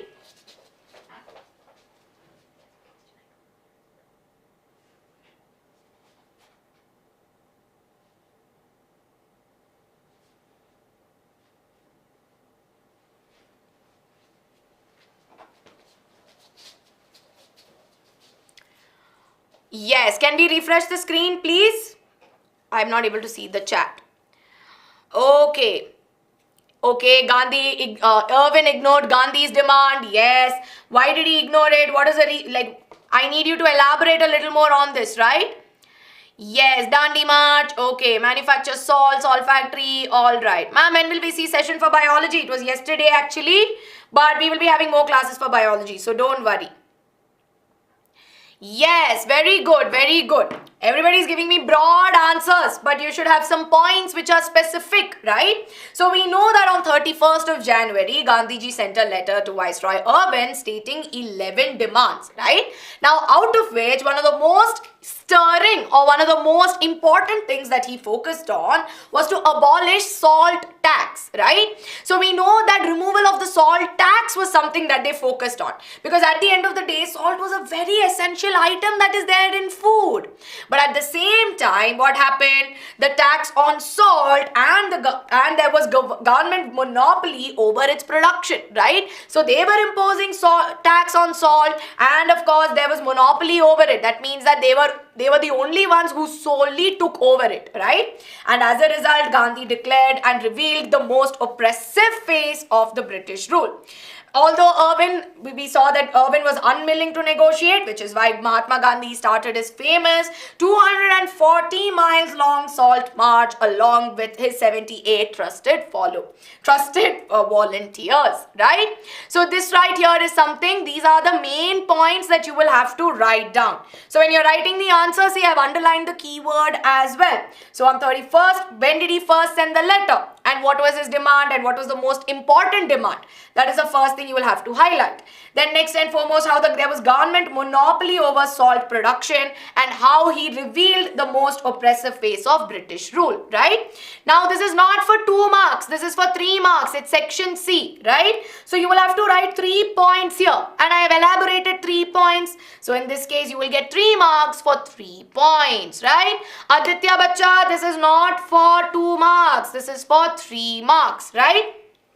So basically, when Gandhiji had sent the demands to Viceroy Irwin, he saw that he was unwilling to accept those demands, right? And what was amongst those 11, what is the most important one? That they abolished the salt law, right? The salt tax. Because he refused to do that, Gandhiji started his famous salt march that was there, right? Agar aap 4 points likhte to koi nahi, but it has to be related to what you are writing. Now I'm going to quickly move on to the last question that I will be taking, right? So as you know, this is a OR question, right? So 25, you have 2 options, right? Gandhi was vehemently against the Anarchical and Revolutionary Crimes Act of 1919, popularly known as the Rowlatt Act. You have to elaborate on this, right? Yes. Can this come for 5 marks also? Chances are that it can come for 5 marks as well, right? So in this case, when you think about it, right, especially from nationalism in India, it's a very, very important chapter on a history front. I am sure that on multiple occasions, Ankita ma'am has told you this. So make sure that you study all of this very clearly. Miss Science, Neha is here, but I am also here, right? Okay. Yes, exactly. Brand 7, if you are new to my class, then let me tell you that my Hindi is good. I understand Hindi, but I'm not very fluent, right? And at the end of the day, let us all understand that if you want to write your answers, you will not write it in Hindi, you will write it in English, right? And how do you improve your English for your board exam? In these ways, right? So that is why I choose to mainly teach in English. Yes? And Brand 7, please maintain the decorum of the class, else I request you to leave, right? Okay, very good. I don't know why I said very do. Okay. Yes. Now don't have a debate on English and Hindi, right? So now we also know, right, in 1919, Gandhiji decided to launch a nationwide satyagraha against the proposed Rowlatt Act, right? Because we know that this act was hurriedly passed through the Imperial Legislative Council, despite the united opposition. Even though the opposition did not agree to this, they hurriedly passed this particular act. And we know that it gave a lot of power to the government to repress political activities, right? Allow detention of political prisoners without trial for almost 2 years, right? Gave the government a lot of power, which is why in this case, as a result, rallies were organized in various parts of the cities. Workers went on strikes, strike in railway workshops, shops were closed, and so on and so forth, right? So in this case, right, when you think about it, you need to write these 4 points, right? So first and foremost, what was the impact, or what did Gandhiji do in response to the proposed Rowlatt Act? There was launch of Satyagraha. And why so? Because this particular act was not something that they wanted, which was done, the act was not passed properly. It was passed hurriedly. Why so? So that the government will get a lot of power, right? They'll get a lot of power to repress political activities, allow detention of political prisoners, and of course, in response, rallies were organized, strikes were there. You write 3 to 4 points, you will get 3 marks. Again, like I said, right, we see that in most cases, these kind of questions can come for 3 marks or 4 marks. Yes? All right. So with this, of course, everybody, I have covered around 25 questions from my end. Before I go ahead to question number 26, right, I'm going to be handing this over to Ankita ma'am, who will be taking it forward, right? So very quickly, 2 things that I would like to say. You can write answers on your own, no problem, but there are keywords that need to be there. If it's not there, you will not be able to answer, right? And secondly, for those of you who are asking me, ma'am, is black pen allowed? Black pen is not allowed, right? It is not at all allowed. I mean, it's not that it's not at all allowed, but preferably use blue pen, right? Okay. So now, of course, everyone, lots of love to all of you. Ankita ma'am will be continuing this, but please go ahead and make sure that you maintain the decorum of the class. And for those of you who are not able to follow things, go back, learn, look at the one-shots, look at the marathons, brush up your concepts, right? Things will become easier. So moving on, everybody. See you soon, and ma'am, over to you. Thank you, ma'am. Hello, hi everyone, good afternoon. So I'll just increase the height of the table so we can adjust accordingly. Yes, hello everyone. Yes, very good, absolutely correct. Right here we at BYJU'S, you learn, and of course it's learning with fun. So warm welcome to each one of you. See, I don't think that we have to discuss anything because you are masters. I was here and I can see that, you were answering all the questions. I'm super proud of each one of you. So that just shows that you have watched all our sessions properly and you understood what me and Aishwarya ma'am taught you. So thank you so much, everyone. You have all the power in the world, and still, I can see there are few of you are still struggling with few of the concepts. I will not take a whole of the textbooks altogether. But just in case if you have any issues, if you want to understand in a deep way, right, if you want to get into the details of it, we have done one-shots, we have done proper marathons where we have discussed the important question as well as with the concept. So I understand that, there are times when in the live classes we tend to take some doubts and you feel that ma'am thoda jaldi kijiye, thoda slow kijiye, etc, etc. So if you want to focus over there, badhiya hai, you can go and watch those sessions, right? Very good, very good. Now, yes, definitely, we have some interesting question that ma'am, can we follow the blueprint? Definitely. Blueprint actually tells us about, as ma'am was already mentioning a few minutes back, it just tells us that how many types of question that we'll be getting in our examination. And we have the sample paper, and then of course, in today's class, we are discussing the CBSE release sample paper, YTFIRST, right? That's what you're asking for a long time. Ki ma'am, ye paper CBSE ne release kiya hai? Yes. Right? This particular practice paper was released by CBSE, and that's why we are discussing this paper with you.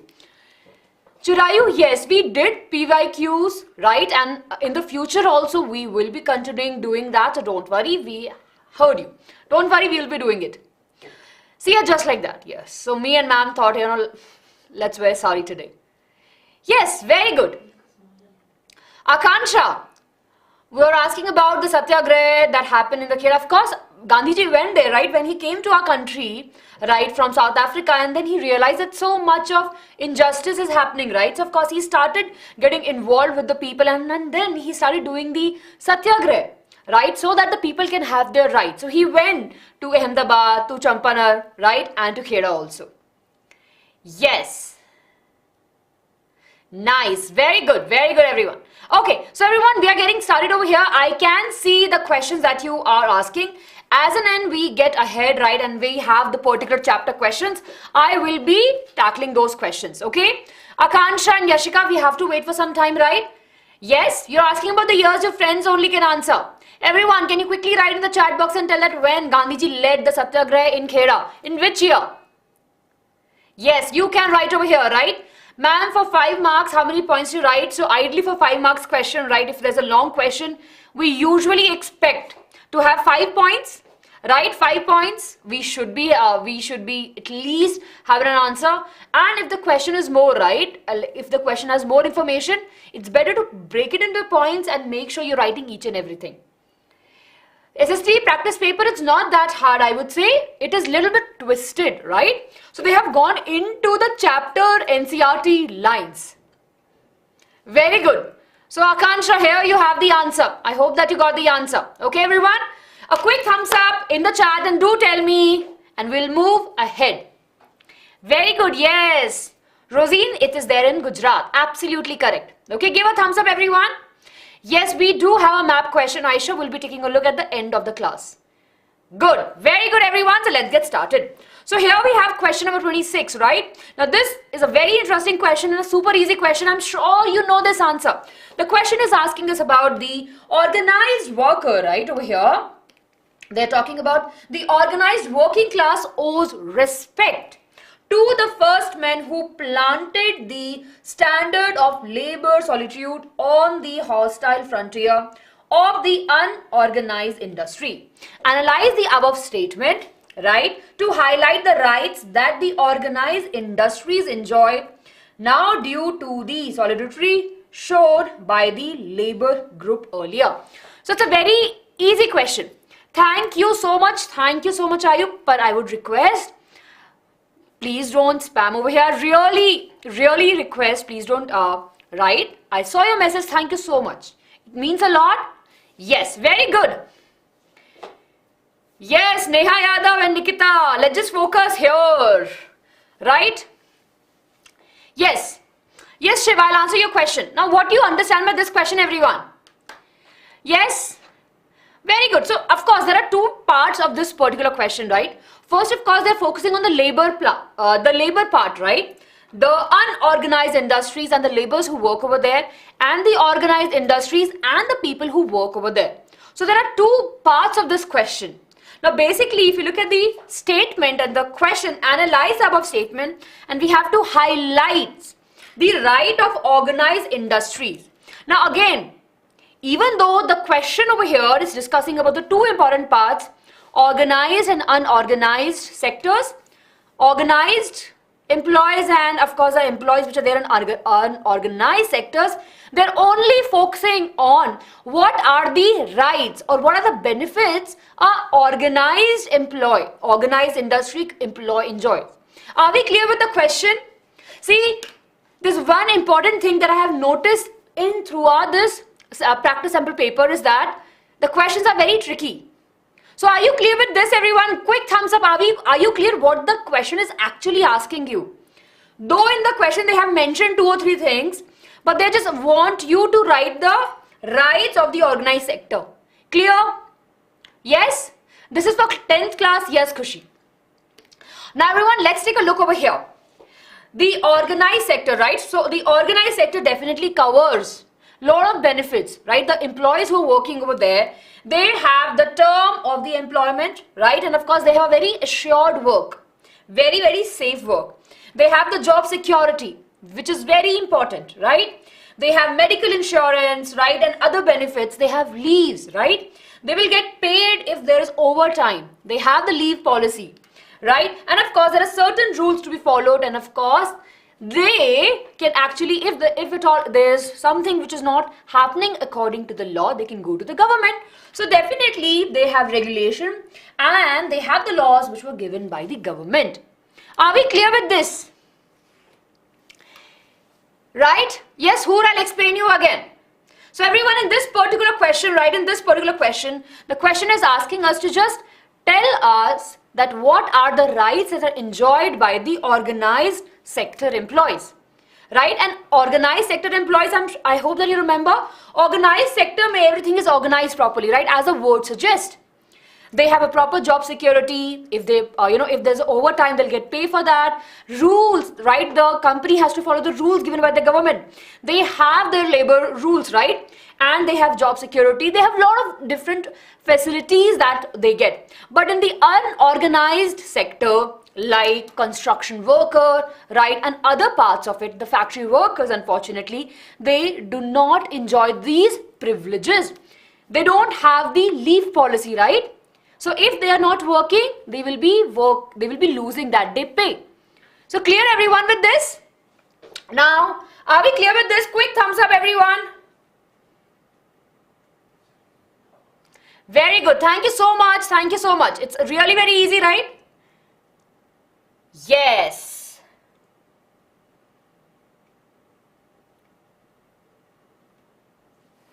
Yes. Hashim. So you are asking about what is the meaning of the solidarity. Over here it means that the support of one group to the another. So what had happened, the people who are working in the unorganized industries, right, based upon them, right, of course, they don't enjoy the privileges. But as, of course, we go into the organized sectors, there are few things people have taken from them. What are the privileges they don't have? Or what are the important things that we need to have in the organized sector? And that's how we have made changes over there. So Shiv, I hope that you got this point. Everyone, are we clear? So this is how we can write. Again, everyone, so I hope, right, ma'am already told you that all of these questions, right, and the answer that we have over here, we have taken the consideration from the marking scheme which was given by the CBSE. Saket, aise hi bacche. Let's not, right, it's not a big deal, just a change. Yes, yes, Mantesha, question mein statement can come. Right? It's not my birthday, but thank you for the wish. Very good. Sectors of Indian economy, absolutely. Happy birthday, Rishabh. Okay, everyone, are we clear? No, we have other points also. See over here. So you can, see, just in case if you want to take a look, you can go to the CBSE website. They have the practice paper over there. And from there, you can go to the marking scheme also. Okay? Easy peasy, right, everyone? So we have discussed what we have written over here in the previous slide also. So quick thumbs up, everyone. See, all are really very easy. Yes, very good. I know it's very easy. Okay, chaliye. Let's take a look at everyone at question number 27. Here we go. Accommodation of a social division is crucial aspect of democracy. Right? Let's read the statement again, everyone. Here we have, yes, accommodation of the social division. Right? Yes. बहुत ही बढ़िया है युवराज. If you don't like SST because of me, I'm sorry to say, but you have to write the SST examination. Unfortunately, you don't have any other option. You can leave the class and please study SST. I'll wish you all the best. It's very important for your board examination. Okay, please study. Yes, it's a very important subject. Okay, accommodation, right? Of course, so if we have different social division all across, right? It's very crucial aspect of the democracy because of course there we choose, right? All of the people come together and choose a leader. We have the laws as well. There's a, total democracy come together. We work, right, together. So there's a lot of benefits over there. So however, the question moves ahead. However, the extent of such accommodation depends on various perspectives of the people, politician and the government. Briefly explain these three factors. Yes? Yes, everyone. Quickly. Jaldi se bataiye. Thank you so much. Yes, Aditya, thank you so much. Yes, everyone. There is a lag, just refresh your page. Harleen, just refresh your page. Avinshri VP. No, if definitely 5 points are enough for the 5 marks question, but if there are more points, you can go up to 8 points also. Yes, very good. Hi, I will be explaining you. So the question is saying that accommodation of a different social division is very crucial part of the democracy. But sometimes what happens, right? Accommodation also depends on the various perspective of the people who are living in that particular country, on the politician or the leaders and on the government. Can I give you a hint over here what the question is really asking? The question is really focusing on the difference or the majority of people if we have. Let's suppose if we have the small country over here, right? And the majority of people wants to wear black color. Right? They want to wear the black color. Right? They say my favorite color is black. And they will only wear black color clothes. But the rest part says that we want to wear yellow. So in an ideal case, both of these should be given the equal importance, right? They should have the freedom to either wear black or the yellow. The government should make policies accordingly so that both the people have the equal rights. Exactly? Yes? So if we go back to the answering this particular question, here we have 3 important aspects or 3 pillars that actually made the decision. First, of course, we have the people, right? For example, if I am the people who wants to wear black, I should have a good feeling for the people who are wearing yellow also. Agree? I should be saying, okay, yeah, I will wear black and you wear yellow. I have a good thinking about you. You also have the same thing. So how the people perceive their identity plays a very, very important role over here. People should have an open mind, should treat people equally. Second point comes for the leader or the politician. How a leader want to project themselves. For example, if a leader from the black color community says that, you know what, we should equally respect the yellow color community also. In that way, we all will be living in the harmony. So leaders plays a very, very important role. And third, the very, very important foundation, I would say, is the government. How the government is making the rules for both the people or for both the parties. So the government react, right? How the government is reacting to the both people demands will play a very important role in having a harmony state. Everyone, are we clear? Yes, everyone, are we clear? Yes, here also you can mention about the example of Belgium, right? Country democracy, or you can mention about our country. You can mention about the Sri Lanka country also. Yes, very good. So again, I think I can see there are few doubts. See, for example, a very simple thing, everyone, right? So very simple thing. For example, as again I'll go back to, let me just make it really very easy. Those of you who didn't understand this question, the question is asking, okay, in a democracy, right? Accommodation, we should be listening to all the people, right? You agree, yes or no? Yes. Yes or no? Okay, tell me, in the democracy, right? What happens? Each people have equal rights to say and the government will listen, right? Yes, yes, yes, please write yes if you agree to this. Very good, very good. Now, the question moves ahead that, however, sometime extent of such accommodation depends. Sometime, even though the government in democracy, it listens to the people, there are times when, of course, people's point, politician thinking, and government, what they stand for also comes into the picture. You agree? Yes, I'm sure you agree with that. Very good, very good. Okay, so in that case, I was just telling you an example of two communities. One wants to wear the yellow color, right, throughout their life, and one wants to wear the black color. Over here, we can see the black. The black color has more of the people, right? So people feel that black color clothes are really very amazing. They make them really looking cool, right? And the black color clothes comes in a various beautiful design. It's amazing color. So over here we can see there are majority of people who feels that their favorite color is black. And there is a small community which feels that yellow color is also great. So both of these communities have the different opinion. Do you agree?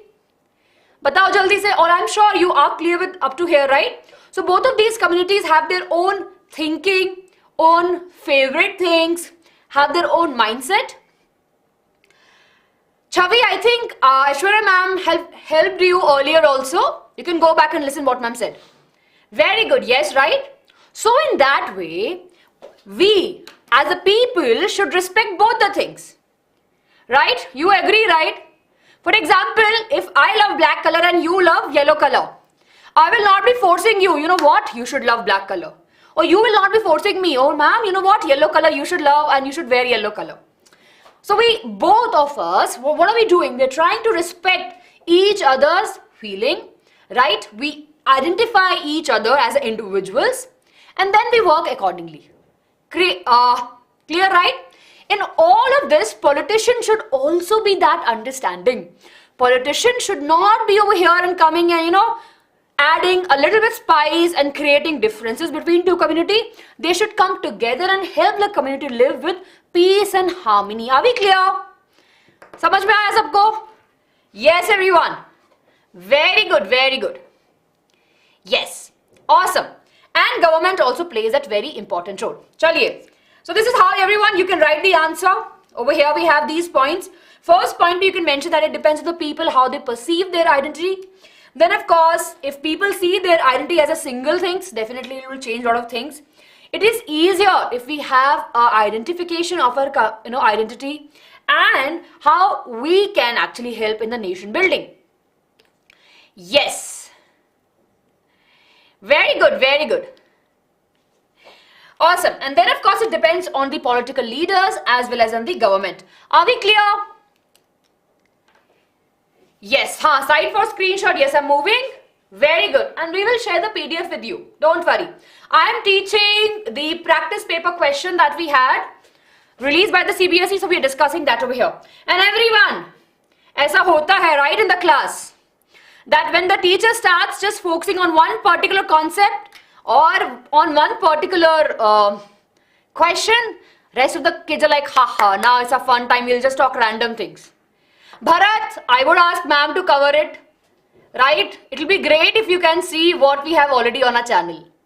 I remember you were asking the same thing to be done by Tarana ma'am. You want all the three teachers to teach you history?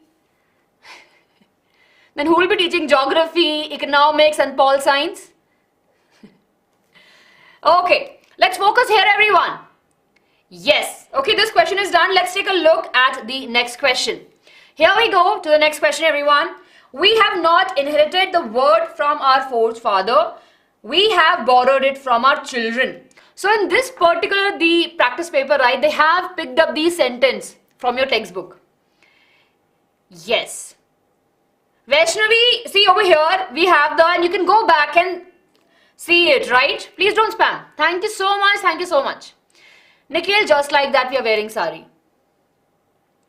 Yes. Okay, here we go, everyone. So we have not inherited the word from our forefather, but we have actually borrowed it from our children. What is the meaning of this?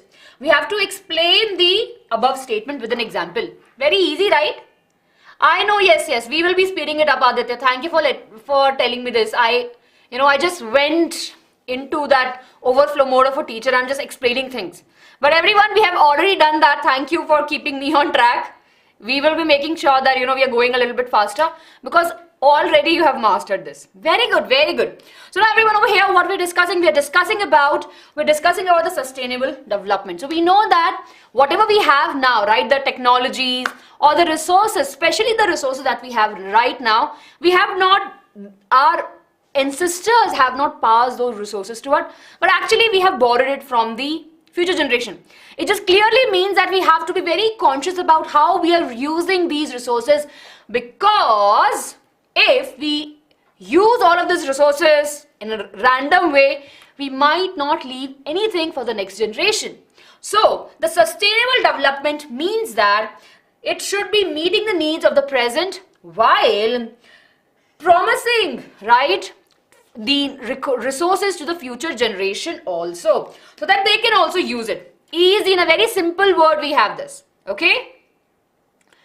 It's in bio chapter. Heredity mein bhi hai kya? Nahi. It is there in environment. They have mentioned about the sustainable development. Very good, very good. Nice. So here we have the question, everyone. I hope that all of you got this. Thank you so much, everyone. Mantesha, question bahut simple hai. They are asking you that, right, they have taken up this particular statement, okay, we have the resources, we have to use them very carefully, right, and we are using the word sustainable development over here, and if all of you know what is the meaning of sustainable development, you will be able to write the answer. Easy, it's very easy. Yes, so we have the second half of the century, of course, we have been seeing a lot of things, right, we have global warming, we are using resources, we have to use the resources in such a way that the resources are there for the next generation. Are we clear? Also environment friendly. Absolutely correct. Yes, absolutely correct. So everyone, you can take a screenshot of this. Yes. Very good. Yes, I've moved aside. PDFs are shared on the Telegram. If you go and if you check, right, you will be able to find the Telegram page, all the PDFs, but don't worry, we will again today check the PDFs. Very good. Okay, let's move ahead, everyone, to the next question. Easy question, everyone, from geography. The easiest question. When I saw this question, I was like, to image mein answer diya hai. I'm sure you'll be able to answer this question. We have to identify the road development project from the map given below and briefly describe it. 3 marks question, right? We're discussing about the 3 marks question. Ma'am, question answer aap. No. The questions, of course, we got it from the practice paper. Answer marking scheme also we got it from the practice paper from CBSE. Very good. So what we have over here, first we have to identify, this is the golden quadrilateral, right? I'm sure you have learned it with Ashwarya ma'am. So I'll not be going into the detail. We know these roads are very high speed, right? Now, of course, they're connecting Delhi, Kolkata, Chennai and Mumbai, all of the important major cities of a country, right? And of course, these are there under the National Highway Authority of India. 6-lane road, so that there's a faster transportation, faster things can be easily moved, right? That will be helping in the development of a country. Very good, everyone. So over here we have, right, and of course we can say the shape of it. Important thing over here, everyone, the north-south corridor from Srinagar to Kanyakumari is approximately to 4,776 kilometers, and east and west corridor is about 3,646 kilometers. Yes, what is a border road? Manstic, what you're discussing about the border road, I didn't get your point, bache. Yes. Very good. I'm good. Okay. So here we have, so it's a very easy question. We just have to mention about the golden quadrilateral and why it is important. It helps in the transportation, right? It helps in connecting, right? It helps actually in connecting the whole country together. And of course, it will be helping the development altogether. Right, everyone? Yes, very good. It is used to connect the borders of I states. Very good. Thank you for helping your friends out over here. Yes, you can write your answers in your own words. Yes. Okay, that will be very great. That's nice, Aditya. Okay, so here, everyone, these are the points that you can write. Yes, very good. Awesome. Now, everyone, with that, very quickly, we have finished the section C. Now, we are moving ahead to section D, everyone. Such an easy thing, right? Let's take a look now in section D. Right, what we have the 5 marks question, and this is a section which gives you the maximum marks, basically 20 marks directly. Right, 5 marks question we have, and in these questions we have the or options. Basically we have to pick one. Right, long answer question. So here we go. First, of course, we are starting with economics. Here we have the economics. Yes, it is the easiest one, absolutely. Yes, Aisha. Question number 27. I don't remember what was the question. Was it about the golden quadrilateral? I think either it was from, I don't remember the question. 27 question was what? This was a question, right? This was from the political science. Okay, here we go. Let's take a look over here, everyone. Business is all about solving people's problem at a profit. Explain how bank function like a business with respect to the above statement. How many of you have read about the bank in the economics? Yes, tell me. Okay, I can see you're helping us with the chapter name also. Very good. Yes. So here, everyone, we are discussing about the bank. We all have heard about the banks, and we all have a small understanding, or maybe a clear-cut understanding, right? We have a complete knowledge, clear-cut knowledge about how the bank works. So there's a very small thing that we are clear of. We give money to the bank for as our saving. We keep it over there, right? And apart from that, we go to the bank to take the loans. Yes or no? Money and credit, absolutely correct. Very good. So in a short, if we say there are 2 important things that we use bank for. Bilkul, right? So if this is a bank, right, I will be giving my money, right, in the bank to deposit, right, to keep the bank. Agree? Yes, to keep the money in bank. Keep money in the bank, yes. And then of course there are other set of people who will be going to the bank to get the loans. Now the bank actually use this particular method, right, to run their businesses. For example, now if I have deposit some, let's suppose some thousands rupees in the bank, right, and if there's other individual who are going to the bank to get some loan, of course, what will happen? The bank say, fine, I will give you the loan and the interest rate will be this and this, right? They will be using this money which is there in the bank, which I gave, to give it to this person, right? On the behalf of a bank only. And of course, we can see that this is how the money will be moving. Agree? Right? कुछ समझ में नहीं आ रहा बच्चे? If you pay attention, आपको समझ में आएगा. Yes, मैं आपको हिंदी में भी समझाऊंगी, पर everyone, this is clear? It's just the beginning, everyone. Take and give with the profit in short. Absolutely correct. So now, if you're clear with this, let's see how we can write our answer. Bank keep a small amount of the deposit. ठीक है? थोड़ा सा amount, when we give them, they will keep them. Then of course, when we'll be withdrawing our cash, right? We can easily go to the bank and we can take it. Other way, of course, we have the loans, right? So the bank will be giving to the loans to the people, right? And they will be getting the money out of them interest rate पे. ठीक है, तो एक simple सी बात है, right? बहुत easy. अगर हमें समझना है बैंक कैसे काम करते हैं, तो बैंक एक ऐसी यूनिट है जिनमें हम पैसे दे रहे हैं. मैंने पैसे दिए बैंक को, मैं बोलूंगी कि आप मेरे पैसे रख लीजिए. मैंने पैसे डिपॉजिट कर दिए, तो अब मेरे पैसे बैंक में हैं, तो बैंक के पास में चले गए. और एक और कोई इंडिविजुअल जाके बैंक से लोन लेगा कि मुझे लोन चाहिए ये काम के लिए, तो बैंक बोलेगा ठीक है. तो जो मैंने पैसे डिपॉजिट करे हुए हैं, बैंक उनको उनके बिहाफ पे लोन की तरह उस इंसान को दे देगा, right? Now this is very interesting, because जिसने लोन लिया है, राइट, वो इंटरेस्ट भी देगा कि अच्छा 1 महीने में इतने पैसे पे इतना interest. That's how bank make their profit. Basically it's an exchange, right? आप पैसे दे रहे हो, कोई और उस पैसे को यूज कर रहा है, and that's how our whole economy moves. And that's how the bank is working, not the whole economy, sorry, but bank इस तरीके से function करते हैं, और इस तरीके से we have the money in the market. Clear everyone? Yes, are we clear? बिल्कुल. So see, this is how you can frame your answer. Bank keep a small amount of deposit with themselves. They manage this amount as only given on that particular day, and some of the deposit will come to withdraw. Matlab, we can easily withdraw the cash. Rest of the deposit are used by the bank to give the loans to the public. This way, bank mediate between those who have surplus fund, extra paise jinke paas mein, for those who needs the money, right? And the bank will charge high interest rate on the loans. Easy hai. जो लोग loan लेंगे, they will be charging at a higher interest. Yes, very good everyone. Okay, we will discuss that demand deposit. 1 minute, give me some time. Let's focus here everyone. So difference between what is charged from the borrower and paid to the depositor is bank. Of course, it's different, and that's how the bank make their profit. Are we clear? हाँ, ये लोग इधर उधर bank पंडित के बारे में बात कर रहे हैं. Everyone, let's just stay focused. हाँ, so relax.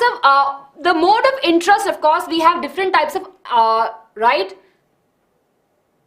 Yes, we have lots of interest rate in the market, right? Of course, bank have a different set of interest rate. That इतने पैसे पे इतना. If I take a loan, right? If I take a loan, I have to pay to the bank, right? The amount they have given me. Clear? Very good. Okay. Let's stay focused, everyone. Let's just stay focused. Okay. So this is how you can write the answer in the question also. Here I go. Please, everyone, look at this. Very good. Take a screenshot, everyone. Yes. Very good, very good.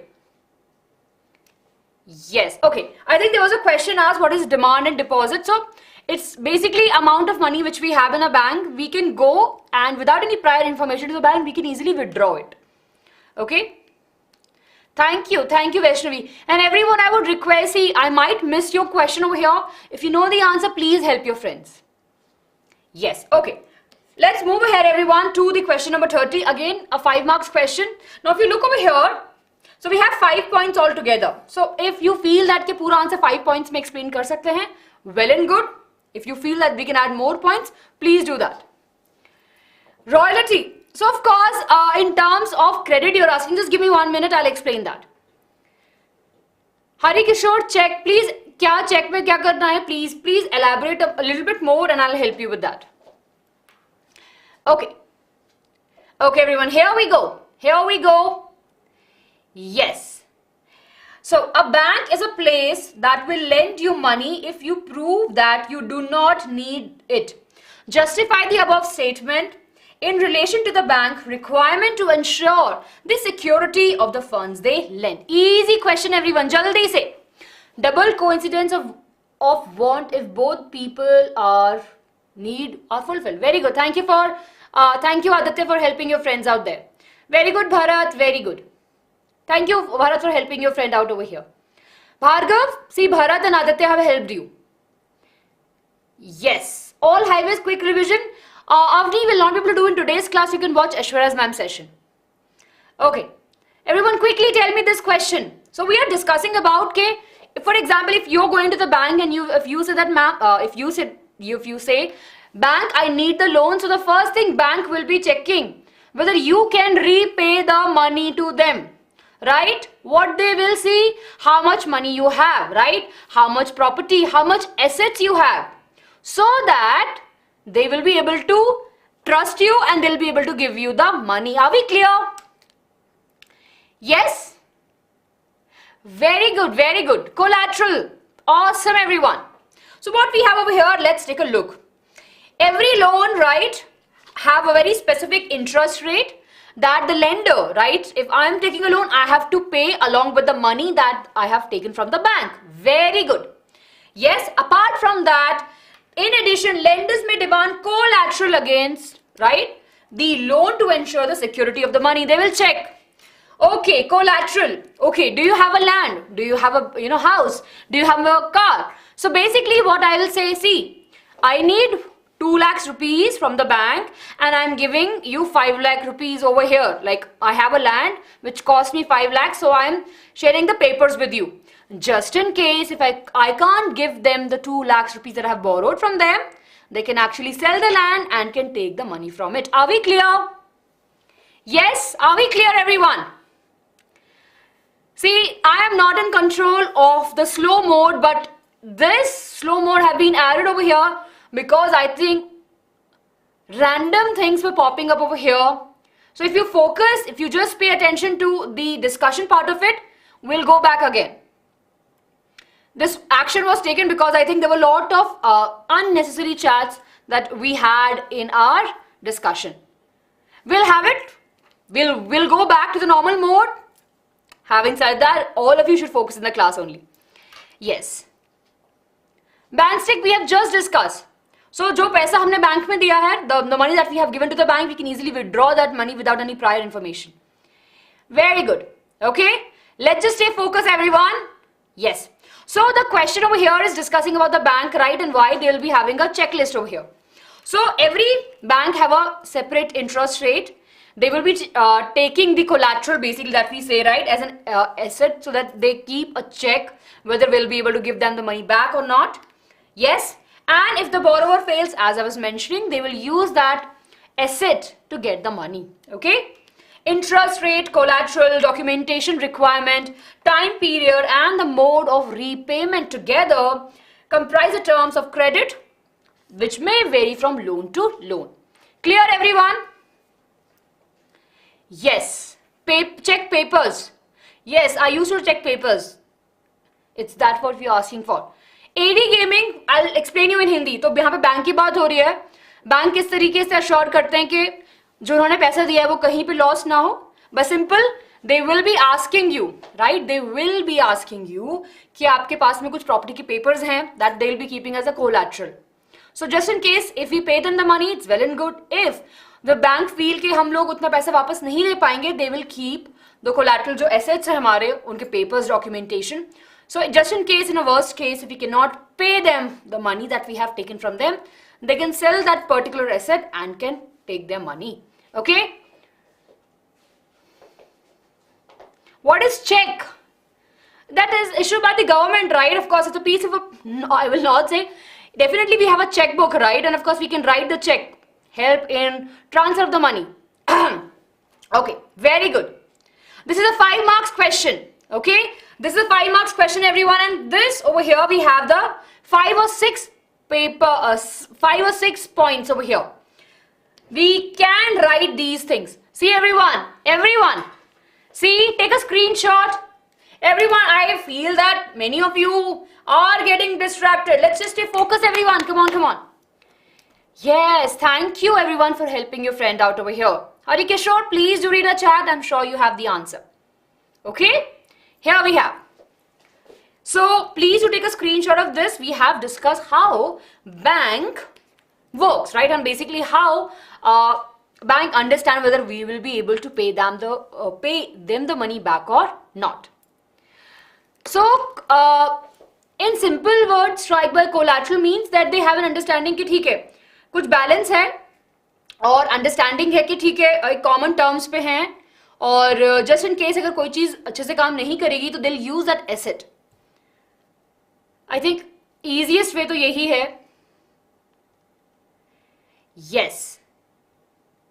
Everyone, I hope that this is clear.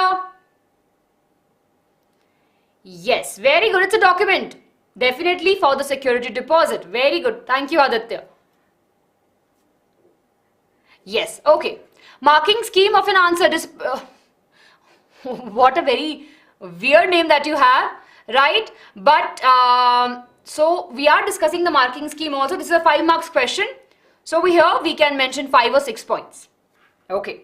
Here we go, everyone, to question number 31, which is from the geography. Let's take a look over here, everyone. Agriculture sector and manufacturing sectors move hand in hand. We have to justify the above statement with suitable example. See, agriculture sector and the manufacturing sector go hand in hand. Easy question. Krishna, I think it's done, but I'll share. I'll just check. I'll share that. RBI supervised bank. Yes, Ashi. Thank you so much. Relaxer, yes. See, Ashi have shared. RBI. Okay. Avni, we will check and we'll let you know. Everyone, answer over here. Yes, yes, Preeti, Vaishnavi. Easy, Karthik, right? Okay. So everyone, just jaldi se bataiye. Very good. We have agro industries, right? So we know that both of these work hand in hand. Agriculture gives them the raw material, right? And of course, the manufacturing industries will not be able to function without the raw materials. So the agriculture industries will give them the raw materials, and that's how the manufacturing industries, the manufacturing sectors will be able to produce. So here we have the answer. Agro industries are the unit that will be adding a value to the agriculture produce, right? And of course by processing or improving or by providing link to the farm to the market. Industries depends on agriculture for the raw material and sell their product as irrigation pump, fertilizer, etc., etc. Okay, and so the development goes hand in hand, and both of these industries are very much interconnected. That's a word that we should be using. They are interconnected. Are we clear? Yes? Chirayu, maybe by mistake. I think the team was handling it. Maybe. Yes. Are we clear, everyone? Very good, very good. So they go hand in hand and they are interconnected. So this is how you can write the answer. Take a screenshot. I will move aside so that you have a, it's a 5 marks question. See, now we are discussing all 5 marks question, everyone. Okay. So all of these are 5 marks question. These are lengthy, but if you look over here, the important point, everyone, right? We have mentioned it in the points. Yes? So we have to make sure that we write the answer in the points. Nice, Aditya. How many likes we have? 300? Yes. 341. I think we should have more 100 or 150 likes, right?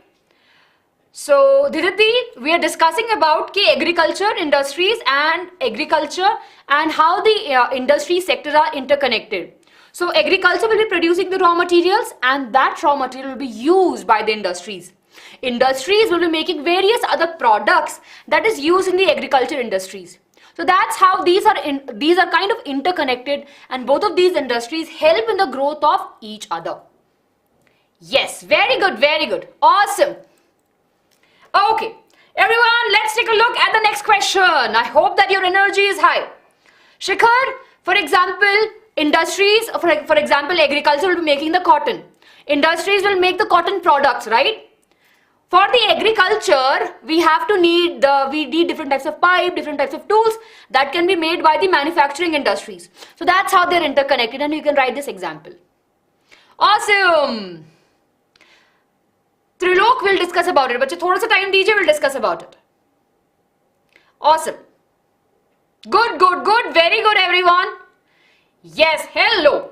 Determining an ideal industry location is challenging undertaking. Explain. Oh, this is very easy. See, for example, if I have to tell you, right, that let's build up a industry, right? You and I are discussing about, you know what? We will be building a forest product ka industry, right? For example, okay, let's just say we want to manufacture, we are a manufacturing industry and we want to make the honey, right, and bee wax product. So what are the things we'll be looking for? Think that you are making it, or a chocolate industries. Yeah, let's make the chocolate, right? It's easy. So for example, if we are making a chocolate, what we need? We need the capital. Very good. We need the market. We need the available resources. We need the raw materials, right? We need the transportation also, and we need the labor also. So if we talk about in any of the industries, when there is setting up of the industry, the people will definitely think about the power, whether it has a good electrical connection, whether they have good power, right? They have a good marketplace in the size, and of course whether the market is close by and the products can reach to the market without getting damaged. Government policies, whether any of the government policies are helping them. Raw materials, very important. Capital, the money and the labor. Okay, these are the important things. Okay, these are the things that will be making it really very easy for any of the individual who is setting up a manufacturing industries. Yes, they always look for industries which have a good location, good power connection, raw materials can be easily, can be taken from the market. It should have a good market reach, should have a good transportation throughout the cities, right? And other things. Very good. Very important. It should be least cost. Yes. Very good everyone. So this is a very easy question. If you write these 5-6 points, you'll have 5 marks in your pocket. Very good. So here everyone, do take a screenshot of it. Taxes is less. Yes.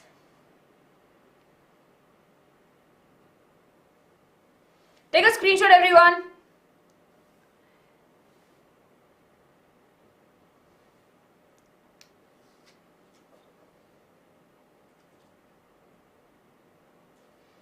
Yes, very good.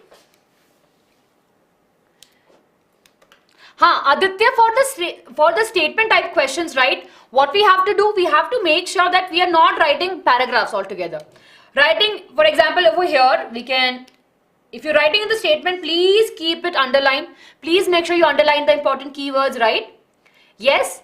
Write always in neat points. I'm sure Aishwarya ma'am also told you this. This is very easy and important thing for all of us to remember. Unnecessary, don't make the stories around the words, right? Yes. That's it. It's very easy. For all the theory or for all the subjective questions, these are the important things that we'll be doing. Ma'am, will the subjective questions will not come from the print culture? See, as of now, the sample paper and we have seen in the practice paper also, they don't have much of the heavy subjective questions, right? We have 1 marker or very rarely 2 marker we'll see. So as of now, we haven't seen a very big 5 marks question or 3 marks question from that particular chapter. Yes? So it can come, definitely it can come. It's not that it will not come in the final board examination. Okay. So everyone, I hope that you have taken a screenshot. Clear? So Chirayu, the question is that if we have to find the industrial location, right? What are the challenges? Or what are the challenges we have? Yes. So this, okay, I think one of your friend actually helped you, right? Basically, these are the if you're discussing about the full form, it's a National Manufacturing Competency Council. I think that's the word that I remember. Right, of course, these are set up by the government so that, they can actually help in the growth of these industries, especially focusing on the sustainable growth. Yes, very good. Nice. And Mr. Hero, yes, MNCs are multinational companies. Okay. Divyanshi, can you write your question again? So Chirayu, what in this particular question, we are just trying to understand that if individual is setting up in the industries, what they have to look for, right? They will be looking for cheap resources, labor should be there, it should have the proper power connection, taxes, government policies for that particular state or that particular land, right? Then of course the marketplace, etc. Yes, the availability of the water and land is also a very important big factor. Yes, it is Devyanshi. Okay, chaliye. Let's take a look everyone at the question number 32. We have it from the political science. Here we have everyone. I hope that your energy is really very high. Of all the resources, absolutely correct, Chirayu. Small producers shut down. I'll answer that question, Rahul. Okay. Define political parties and describe how any 4 problems area in their working that they need to face and overcome. Easy question, right? See, everyone, I'm telling you, it's the easiest way. Oh, you want break? Okay, what is the time now? Oh yeah, it's 1:30. So we'll do this question and we'll take a break for 5 minutes. Okay? Yes, it will be 1:30. We'll take a break and then we'll move ahead. Okay. Easy, right? So let's do this easy question and then we'll move ahead. Okay, here we go everyone, here we go. So we have to define what are political parties and describe any 4 problems that they face, right? And basically the problems they have in their working, not good things about the political parties. What are the things they have to improve? So here we go. We know that political parties is a group of people who come together to contest election and hold the power in the government. They agree to some policies and programs for societies and promote the collective government. Right? That's a basic definition of the political party. Oh, you need 15 minutes break. We'll conduct a poll. Don't worry, we'll conduct a poll. Okay. Now, what are the areas where there's room for the improvement? So, they lack the internal democracy within the few parties, right? Sometimes what happens as the stories goes, right? If there's one person in the family, the next person, the next president or the next head will be the same, someone from their family itself. They don't follow the democracy inside the party also. They should have the democracy inside the party also. The leader of the party should be elected when majority of the people comes and say, yes, you are a right leader for our party. Then across the world, there's a tendency of some of the political party, right, where there's a concentration of the one power only to one or the few top leaders, right? Sometimes the ideas of the party is being taken care by only one person, and one person is the powerful person in the party. That should not be the case. Sometimes what we see that there's a dynasty succession. The power will move from the one family member to the another family member. We see this also. Absolutely correct. Then there are some political parties, they may not participate open and transparent procedure. Sometimes there are few political parties, right, that will not be participating in the election fairly and with a transparent thing, right? So definitely that can cause various issues. So now, of course, as you all are mentioning muscle power and the role of the money. Sometimes what we see, few of the parties use their power, right, to threaten the people by muscle power, and or sometimes they will use the money to get the votes of the people, which is definitely not a good thing. We know that it's not a good thing. Yes. Then of course we have the parties focus only on winning an election. Sometimes what they do, they use the shortcuts to win the election, right? They will nominate a candidate who have raised lots of money, and sometimes they don't follow what they have said. Sometimes they'll come to you and they will say, okay, these are these things we will help you with. But after they win the election, we see that some of the parties will not be focusing on their promises. I hope that you agree to this particular point, right? Yes. Okay? Very good. Yes, you will have the notes of this particular session also. We have the Telegram group ka link in the description box. Please go and check it out. Very good. So here everyone, do take a screenshot. Yes, ma'am, different types of national parties important from the exam point of view. They are, yes, different types of political parties, how we have, right? The name of the political parties in our country can come for 2 marks. So we have that understanding, go through all the parties' name and the symbol. So here everyone, do take a screenshot. We don't have Menti today. We don't have Menti today. Yes.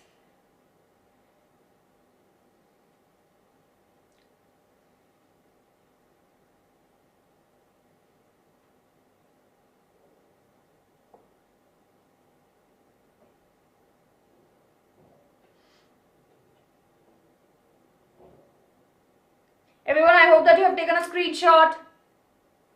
Okay. Now I think we'll take a break, right? A break of 5 minutes, everyone. Once we are back, okay, now you tell me, we can have a poll. Yes, we can take a poll. Now I think you have been learning from since 11 o'clock. So I think you need a break. I think we can have a poll. A break is needed, but we'll decide whether we need a break of 5 minutes or 15 minutes. So can we have a poll? Okay. 1 minute everyone, you will be able to see, right? Yes, very good, very good. So on the polls, sorry, on the chat, you'll be able to see the polls in a few minutes, few seconds, I would say. Okay. So I think the voting will be there for 15 minutes break. Yes or no? Because majority of you are asking for 15 minutes break. I know, I can see few of you are saying, ma'am, you don't want break. But can we have the polls up running?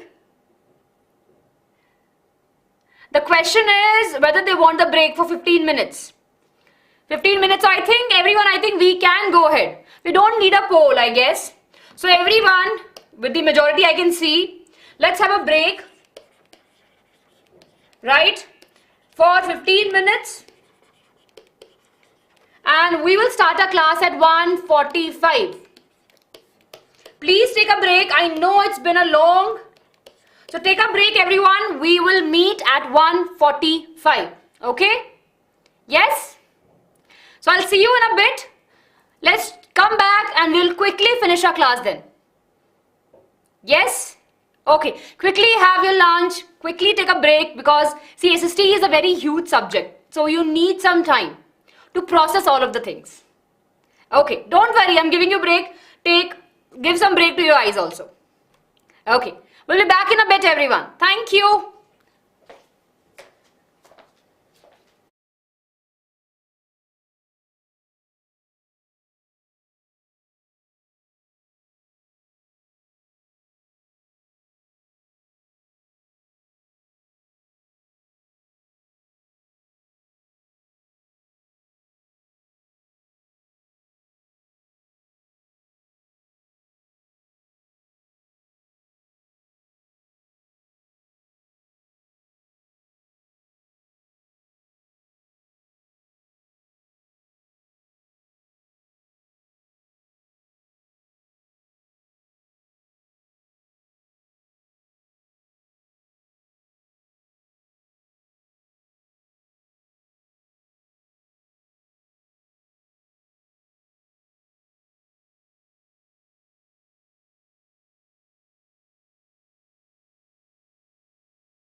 Hello everyone, hello. Yes. Yay. Yes everyone, time's up. I hope that you had a good break. Now let's quickly focus. Okay, everyone quickly ask your friends to join the class, right? Yes, I can see many of you are here with us already, everyone. Yes, let's just stay focused. I was just reading your chat. Not late. Right on time. Okay, everyone. Let's take a look at the question, right? And we'll be really very quick now. Good afternoon. Good afternoon. Please, everyone, make sure to hit the like button for the video and let's take a look at the question, right? So this was a question we were discussing, and here we have the next question. Everyone, let's just stay focused. Okay.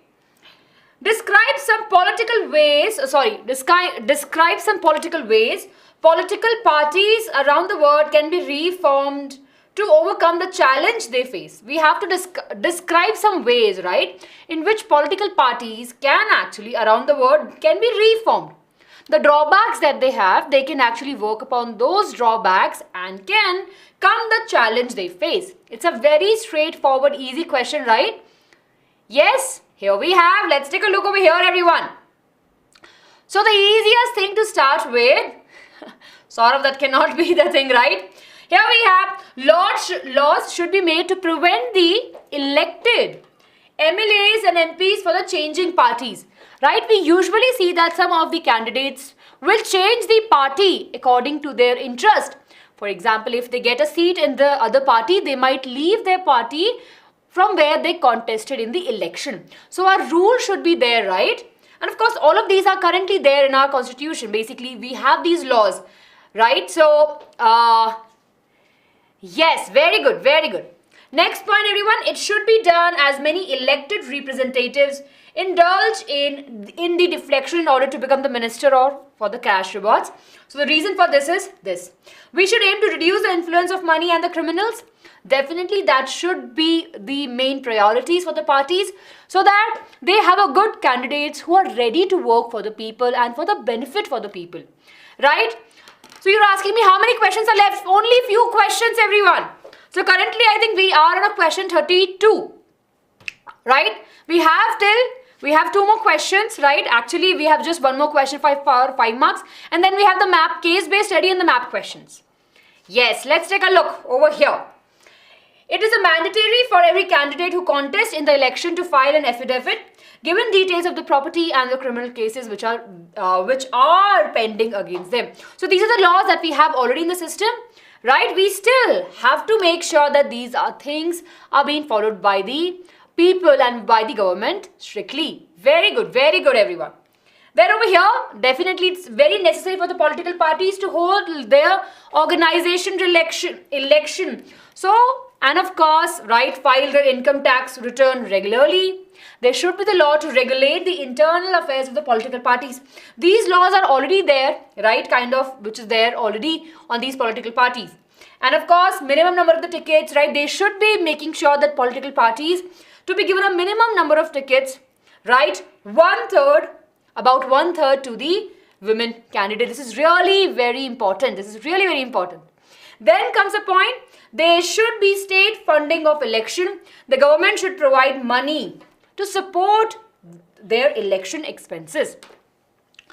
Yes. So if you look over here in this particular answer, right, it's a very self-explanatory answer. You can write in your own words if you know what is the role of political parties and if you know what are the drawbacks and how they can overcome the drawbacks. As a citizen of the country, if you're well aware about all of this that you have read in your textbook, you can easily frame your answer. Very good, very good. So sort of what are we discussing over here, that how the political parties can reform. So of course, they should have a check on they should hold internal elections. They should definitely have the right method of declaring their property, and if there are any criminal cases which are pending against them, they should mention about the property that they hold. Then of course, there's very important one point which was there on the previous slide, which was that they should be aiming to reduce the influence of the money and the criminals in the party.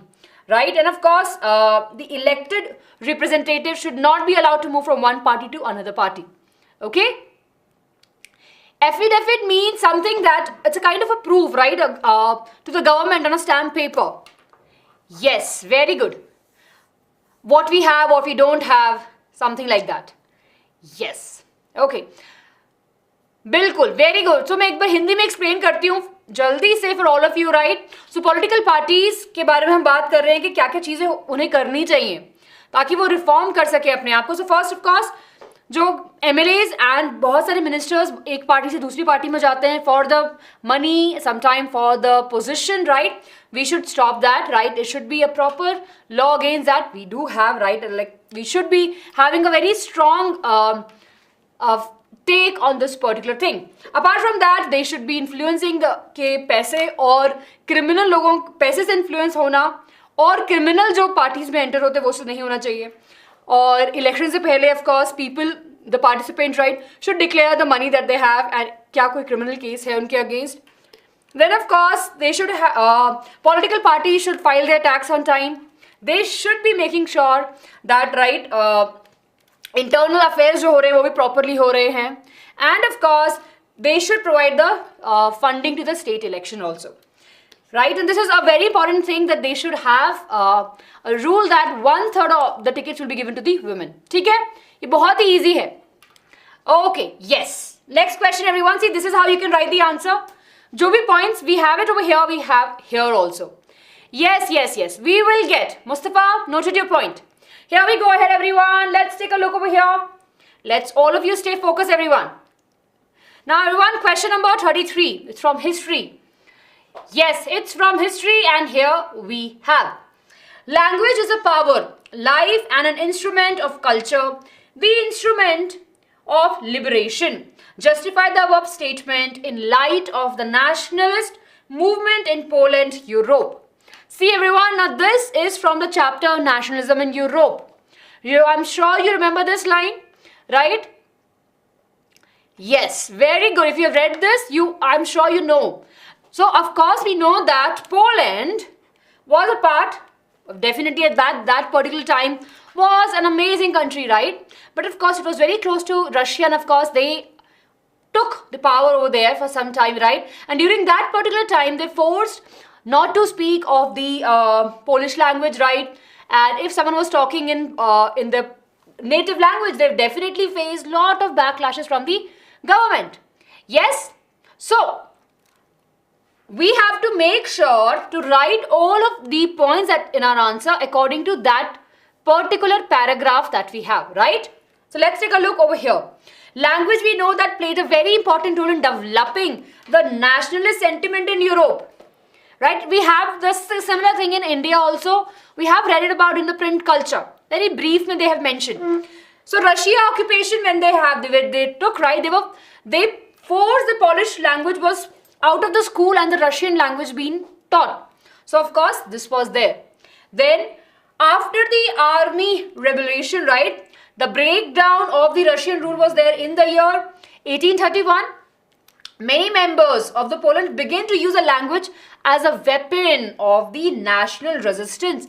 See everyone, we know that, right? We know that language and culture plays a very, very important role. If all of us, right, comes together and say that our culture, our Indian culture is amazing, right? We can take a stand against any country who is trying to capture us, like just hypothetically in our imagination, I'm saying. That's how we got our independence also, after the hard work of all the freedom fighters, right? The culture, the language played a very important role. Yes, so here we're talking about the Poland. So here, Polish, the language which was there, which started getting used in the church gathering, right? And what happened? That at a large, when the priests were using these languages in the church, they were actually taken to the jail, right? And they were sent to Siberia, right, by the Russian authority as a punishment. And of course the use of this particular language symbolized the struggle that they have against the Russian dominancy. Clear? Yes. Yes, yes, yes. India is a federal country. but I can't answer on this particular question. Yes, very good, very good. So are we clear with this, everyone? Nice. So see, this is how you can frame your answer. Balkan region के बारे में हम discuss करेंगे, right? We'll discuss about it. Yes, of course, that they were ruled by the Ottoman Empire, right? And of course, they used to call them as a slave, right over here.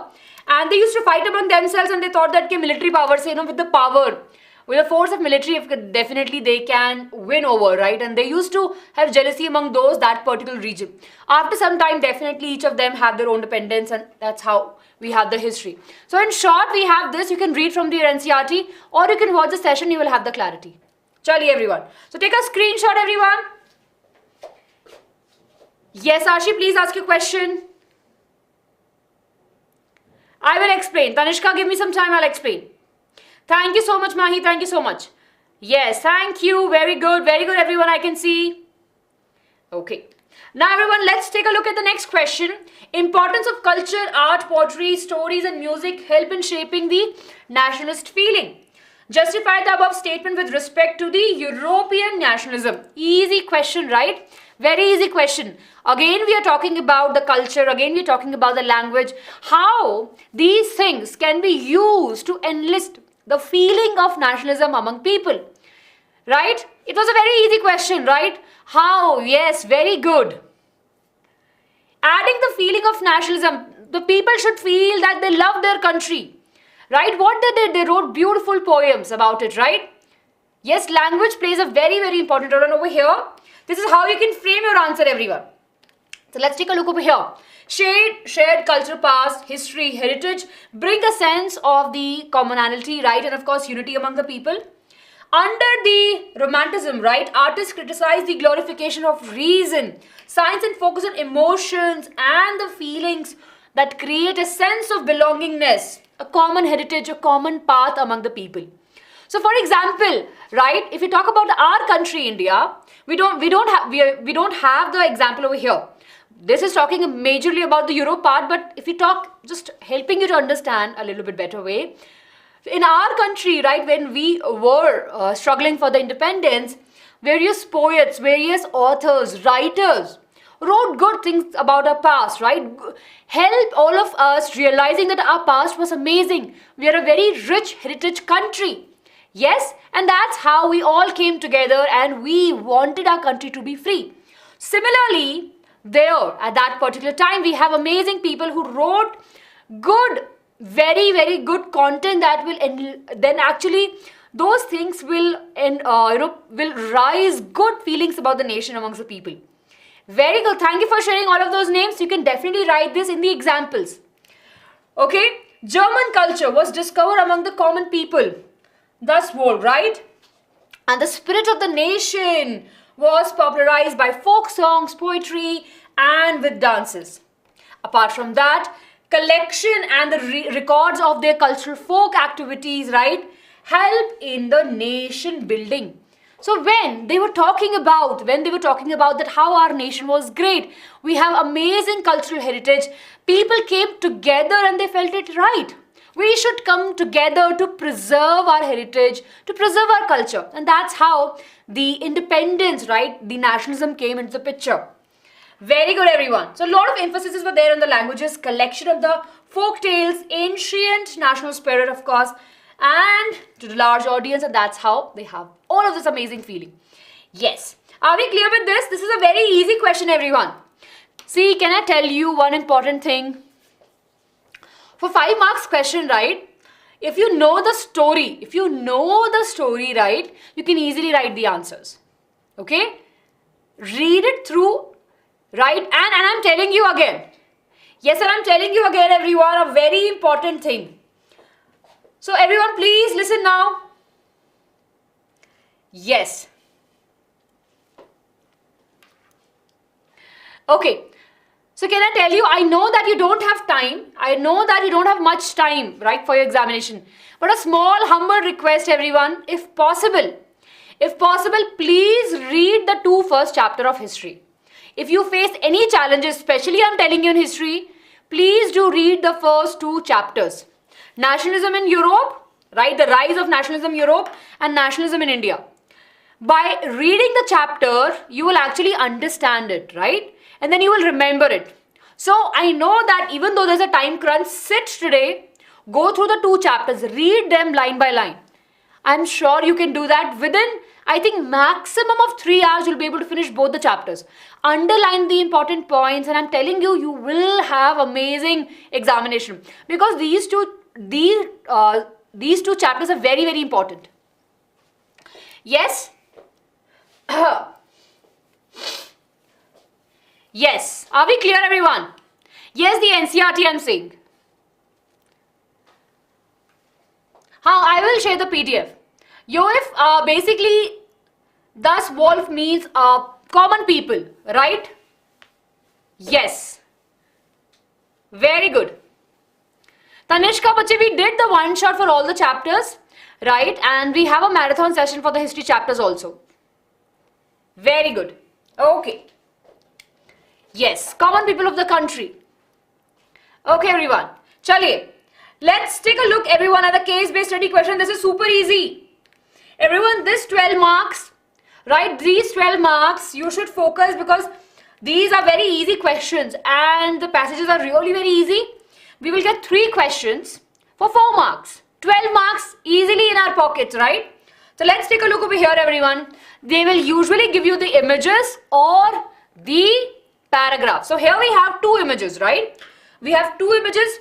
These images are from your textbook. We have spinning in the 18th century. Can you tell me from this is from which particular chapter? Yes? Quickly, everyone. Spinny Jenny. Very good, very good. Yes. Very good. Awesome, everyone. So here we have the spinning in the 18th century and a spinning factory in 1930. Okay. Very good. Age of industrialization. Absolutely correct, everyone. I'll check, Aditya. I'll check. Okay. Now here we have, everyone. So we have these 3 questions and we have to answer these 3 questions. Let's take a look over here. So the first question is that identify 1 similarities between the images. Easy, right? Such an easy question. Both of these are used in the cotton textile industries. Easy. Right? Spinning machines at that particular time in 18th century were used in the cotton textile industry. Easy 1 marks question. How did James Watt contribute to the activity seen in the image 2? Here. So we know that the steam engine was invented by Newcomb, right? This was invented, right? But of course, the improvement was done by the James Watt. He improved the steam engine so that it can be operated differently. Very good, everyone. Yes, so remember that. It's very easy. 8. So he contributed by improving the steam engine that was used for the rotation of the machine. Okay, here. Okay, yeah, sorry. Yes, Vaishnavi, you can take a screenshot. Ma'am, please give the answer of my question. Tanishka, can you repeat your question? I think I've missed your question. Oh, wait, I'll just see in the chat. I'll go back. Tanishka, what question you're asking?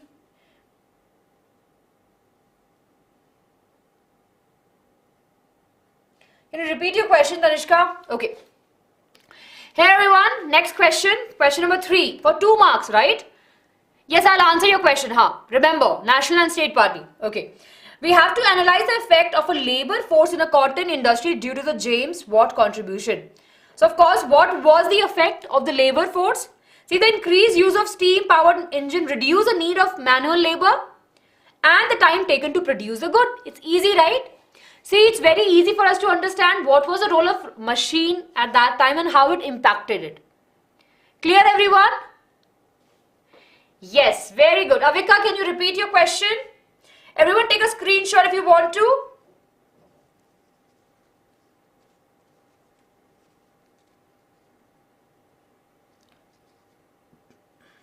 Yes, okay. Chaliye.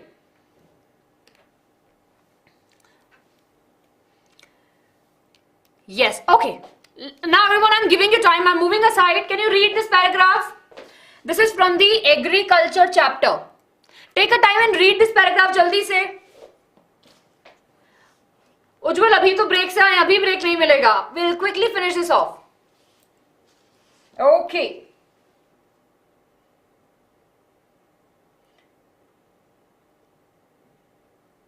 जल्दी से everyone, quickly read this.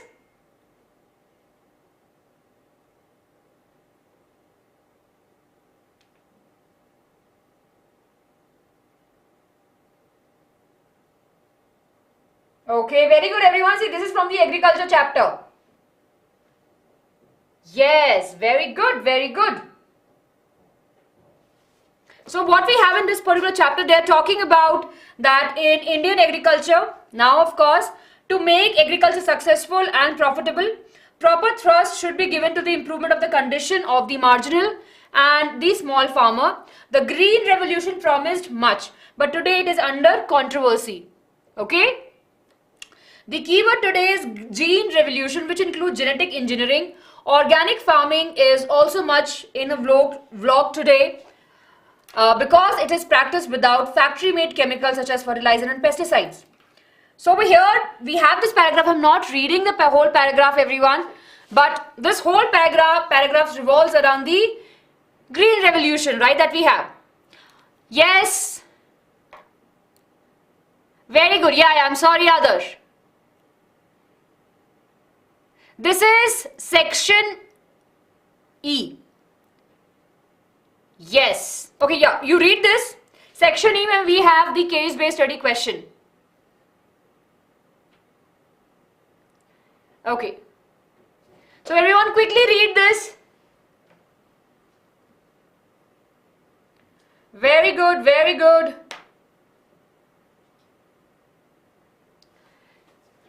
Adarsh is the meaning of something which is in trend, kind of in fashion. Okay, done, right? So basically this whole paragraph talks about that how the green revolution is there and why it's a little bit controversy, right? So first question we have over here, that we have to give two reasons why the green revolution is under controversy. Of course, the easiest answer from the paragraph itself, we can find that the chemical fertilizers are actually hampering the quality of soil. They are decreasing the soil fertility. Apart from that, they affect negatively on the biodiversity and adverse effect on the groundwater level. Right? They add the chemicals in the groundwater. Okay? So half of points, it's a 1 marks question, so 2 points, half of marks each. So we say that, yeah, the green revolution is very good, right? We should be using fertilizers, pesticides to increase the yield, but these are not good for the environment.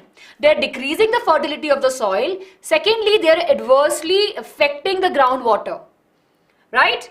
And of course, our biodiversity. Globalization do help in the agriculture.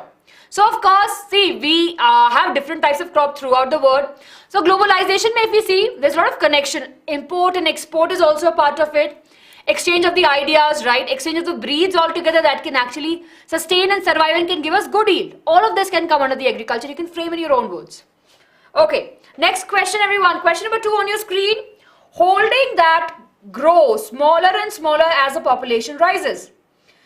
Evaluate with why this is a concern. Now, this is very important, everyone. Yes.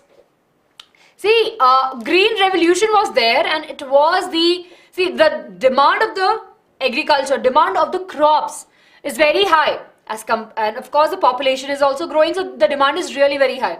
To meet those demand, we should use the technology, right? So green revolution ke time pe we have all of this that will be increasing the yield of that particular crop. Okay? In short, YOIF. Okay, everyone. So this particular sentence that we have over here means that yield per land holding will not be enough to feed the rising population, and hence the shift in agriculture practices is required. So it's very important now for us to look at the various other types of agriculture practices that we can do to meet the demands of the crops that we have. We all know that the population throughout the world is increasing. Yes or no? Everyone, I'm sure you agree to that. Right? The population around the world, across the world is increasing. Yes? So to meet those demand, to meet the demand of all of those, we should be shifting our agriculture practices. We should be looking for something, for the good variety of seed, good practices in agriculture altogether. So that's a 1 marks easy answer. 2 marks question everyone. Biodiesel crop like Jatropha and Jojoba have been referred to as a high value crop. Why? Why these two crops are referred as high value crops? Because they can be used as alternative to fuel, right, from the non-renewable resources. Another reason is that these crops do not require much of the water or farmers' attention to grow. So these two crops, right, these two crops are really very easy to grow. They don't require much of the water and farmers' attention. And we can use these crops as a biodiesel also. That means that it can be used as a fuel, right, to power various other machines that we have. Are we clear with this, everyone?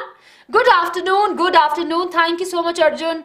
Yes, Ashi, Pencil Gaming, Anand, hello. Hi, Anand. Hi, Anamika. Yes, Yoif. Yes, very good. It could be, Yoif, mostly very easy. Yes, I'll explain you, relax. Primitive farming, very easy, I'll explain you. Okay. Avika, yes. Avat, I'll explain you again. Yes, just give me 1 minute. So in this particular paragraph, they're talking about the Green Revolution, how it is a controversial topic, right? And they're talking about these amazing crops that can be used as biodiesels. So if you read the paragraph, you'll be able to find the answer. Right, I'm not explaining it again. You can quickly go back and see it. I'm really sorry we are running out of time. But it's a very easy thing, right? Don't worry about this. If you read the paragraph, you will have the answer. Okay. Last question, everyone, in the case-based study question. NCRT exercise solving. Pradeep, noted your point. We'll try our best, bache. So here we have everyone in the practice paper. The question says the diagram is above. But over here, we have just pasted below the question. Okay, so the cartoon over here refers to the problem of running Germany's grand coalition government that includes the country two major parties, namely the Christian Democratic Union and the Social Democratic Party. The two parties are rival of each other. They had to form a coalition government coming together, right, basically, because neither of them have a clear majority of seats of their own in 205 election, basically 2005 election. They take divergent position on several policies, but jointly run a government. So over here, see, we have the government. Okay, it's from the political parties, absolutely correct. Yes, so by reading this paragraph, we have these questions and let's answer these questions, everyone. What is the disadvantage, which is the disadvantage of the coalition government in the image highlighting? So basically the image over here, we have a car, right? It's written German engineering, right? This actually they're making the policies together, right? But they may not agree on the policy decision which can affect the country. So for example, everyone, yes, all of you stay focused, come on. So what is the meaning of the coalition government? For example, you are in class, right? So you have a class election. So you and your friend, right? Basically, both of your friend, right? You and your friend stood in the election, right? And both of you got the equal votes. So teacher is confused now. I cannot make one person as a class monitor. So what the teacher will do, right? They will make both of you as a class monitor and they will give you your separate roles. Okay, you take care of the morning assembly, you take care of checking of the nails and uniform, you collect the notebook of maths, you collect the notebook of SST. What will happen when there are two people in a power? Sometime they can fight also, right? Or sometime if one will say a good suggestion, if the other is not agreeing to that particular suggestion, they might not respect that discussion altogether. What will happen eventually? The rest of the class will suffer, right? So it's very, very important for us to understand that we should have a government which is run by a whole party with one thinking and understanding about it. Clear? Yes, if two parties are coming together just for the sake of coming into the power, it will not be working for a long time. Okay? Divergent means difference. Athav, it means fail jana. Converge means coming together. Diverge means Moving ahead. अरे क्या नहीं पढ़ाई नहीं, that's not possible. Yes, very good. Next question, everyone. Why did the rival party choose to take a coalition despite being rivals? What was the reason behind it? Because the government in the center enforced policies decision that will be affecting the entire country, including the people who support them. Thus, the rival prefer to make a coalition. Basically, they want to come together so that they can also be a part of decision making. Are we clear? Thank you, Vaishnavi, for helping your friends. Thank you, Bhargav. Are we clear, everyone? Yes, are we clear with this? Anushka, what meaning, bache? Right? So, even though the rival party have no connection, right? Basically, they are not in the power. Still, they want to form a, mili-juli government so that they can still contribute in the policies making. Mustafa, noted your point, bache. Noted your point. Here, last question, everyone. How does a democratic system at times cause a challenge? Democracy enables people to vote for their chosen representatives. In absence of a clear majority, political party may form the coalition government, right? A very easy question. Yes, how many a times, right, the democratic system they face such challenges that they are not at the majority, but still they have to make the power. So they will be going and making a mili-juli sarkar. Gathbandhan in English. Very good, Aisha. Yes. Gathbandhan sarkar. Yes. Mustafa, noted your point. Got it, bache. Noted your point. Everyone, are we clear with this? Okay. Here we go, everyone. So you can take a screenshot of all of this. Here we go. Awesome, everyone. Okay. Everyone, with this, we're in the last section. Super proud of each one of you. So it's a map question, everyone. Here we have. So this time in your map, right, in the practice paper, they have given. Yes, Aisha. Sorry, yes. So everyone, we have two places, A and B. We have to identify these places. It's very easy. One is there in Ahmedabad. And of course, so basically they have mentioned these places. And then we have to identify what is place A and B. Yes. So over here we have cotton mill of Satyagraha, where it took place in Ahmedabad, and 1920 National Congress, which is in Nagpur. Very good. Okay.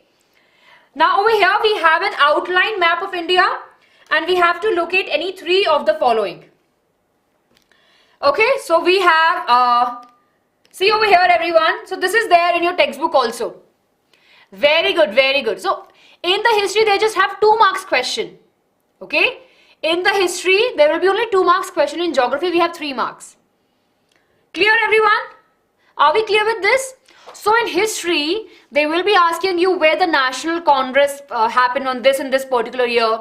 Right? If you look at in your syllabus, and we did a session especially on the map work, please go and watch that session. Yes, very good. I know, Chirayu, this map was taken from the CBSE site only. So I think there is some issue over here. If you look, we know that Nagpur is over here. Yes, this is where we will be marking it. But unfortunately, I don't know why they have, I think it's a mistake from their side. Right, we have it over here. But the National Congress took place over here in Nagpur. Okay? Yes. Good. Okay, so we know that, so we have, Rana Pratap Sagar Lake, Rana Pratap Sagar, where we have that? Yes, very good. So basically we have to locate and label few of the followings that we have. So we have Rana Pratap Sagar in Rajasthan. We have Sungri Thermal Plant in Uttar Pradesh, right? All of these. Clear, everyone? See, now the important thing, very, very important thing about the mapping is to make sure to remember the locations. Okay? Hello, new student. Abhitya Vyanjana. I think I'm pronouncing your name correct. Very welcome to the class. Ma'am, will they ask us to mark Lahore? Yes, they can ask, because we do have National Congress meeting held over there. But in our textbook, in the CBSE, they have mentioned the place that can be asked in the examination. So I would request all of you to go to the syllabus, right? go to the CBSE website, look for the syllabus. We had a session already on the channel itself where we have discussed about the maps. You can go and watch this session. We have discussed how the question can come and what are the important topics. That is already mentioned there in the CBSE website. Clear? Very good.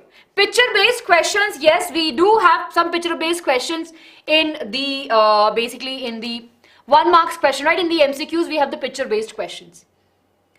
Very good. Ma'am, should we draw the whole river to marking of the dam? No. Manstick, you just have to focus. So see, if they are asked, see, in this particular class, we don't have the majority of the rivers. They're focusing on the dams. So if you focus where the dams are, you are sorted. Yashika, nothing but just wore the sari. So everyone, with this, I think we are done with the session. Hi Jyoti, I will be sharing the PDF. Amit, yes, I do teach bio also. After this class, everyone, I will be sharing the PDF. Yes, very good everyone. How many likes we have? Do we have 400 likes? Yes, do we have 400 likes? Come on everyone, quickly, I hope that we have 400 likes. Nice. Very good everyone. Yes. So we'll be meeting again. Again, I'm telling you, please write any doubts in the comment section. Most importantly, right, watch our sessions. I know that it's a very crucial time for all of you, and I feel sometime as we move closer to the examination, we have more and more doubts. So we have done one-shot videos. We have the SST ka playlist for class 10th. Please make sure you go and watch it. Promise kijiye.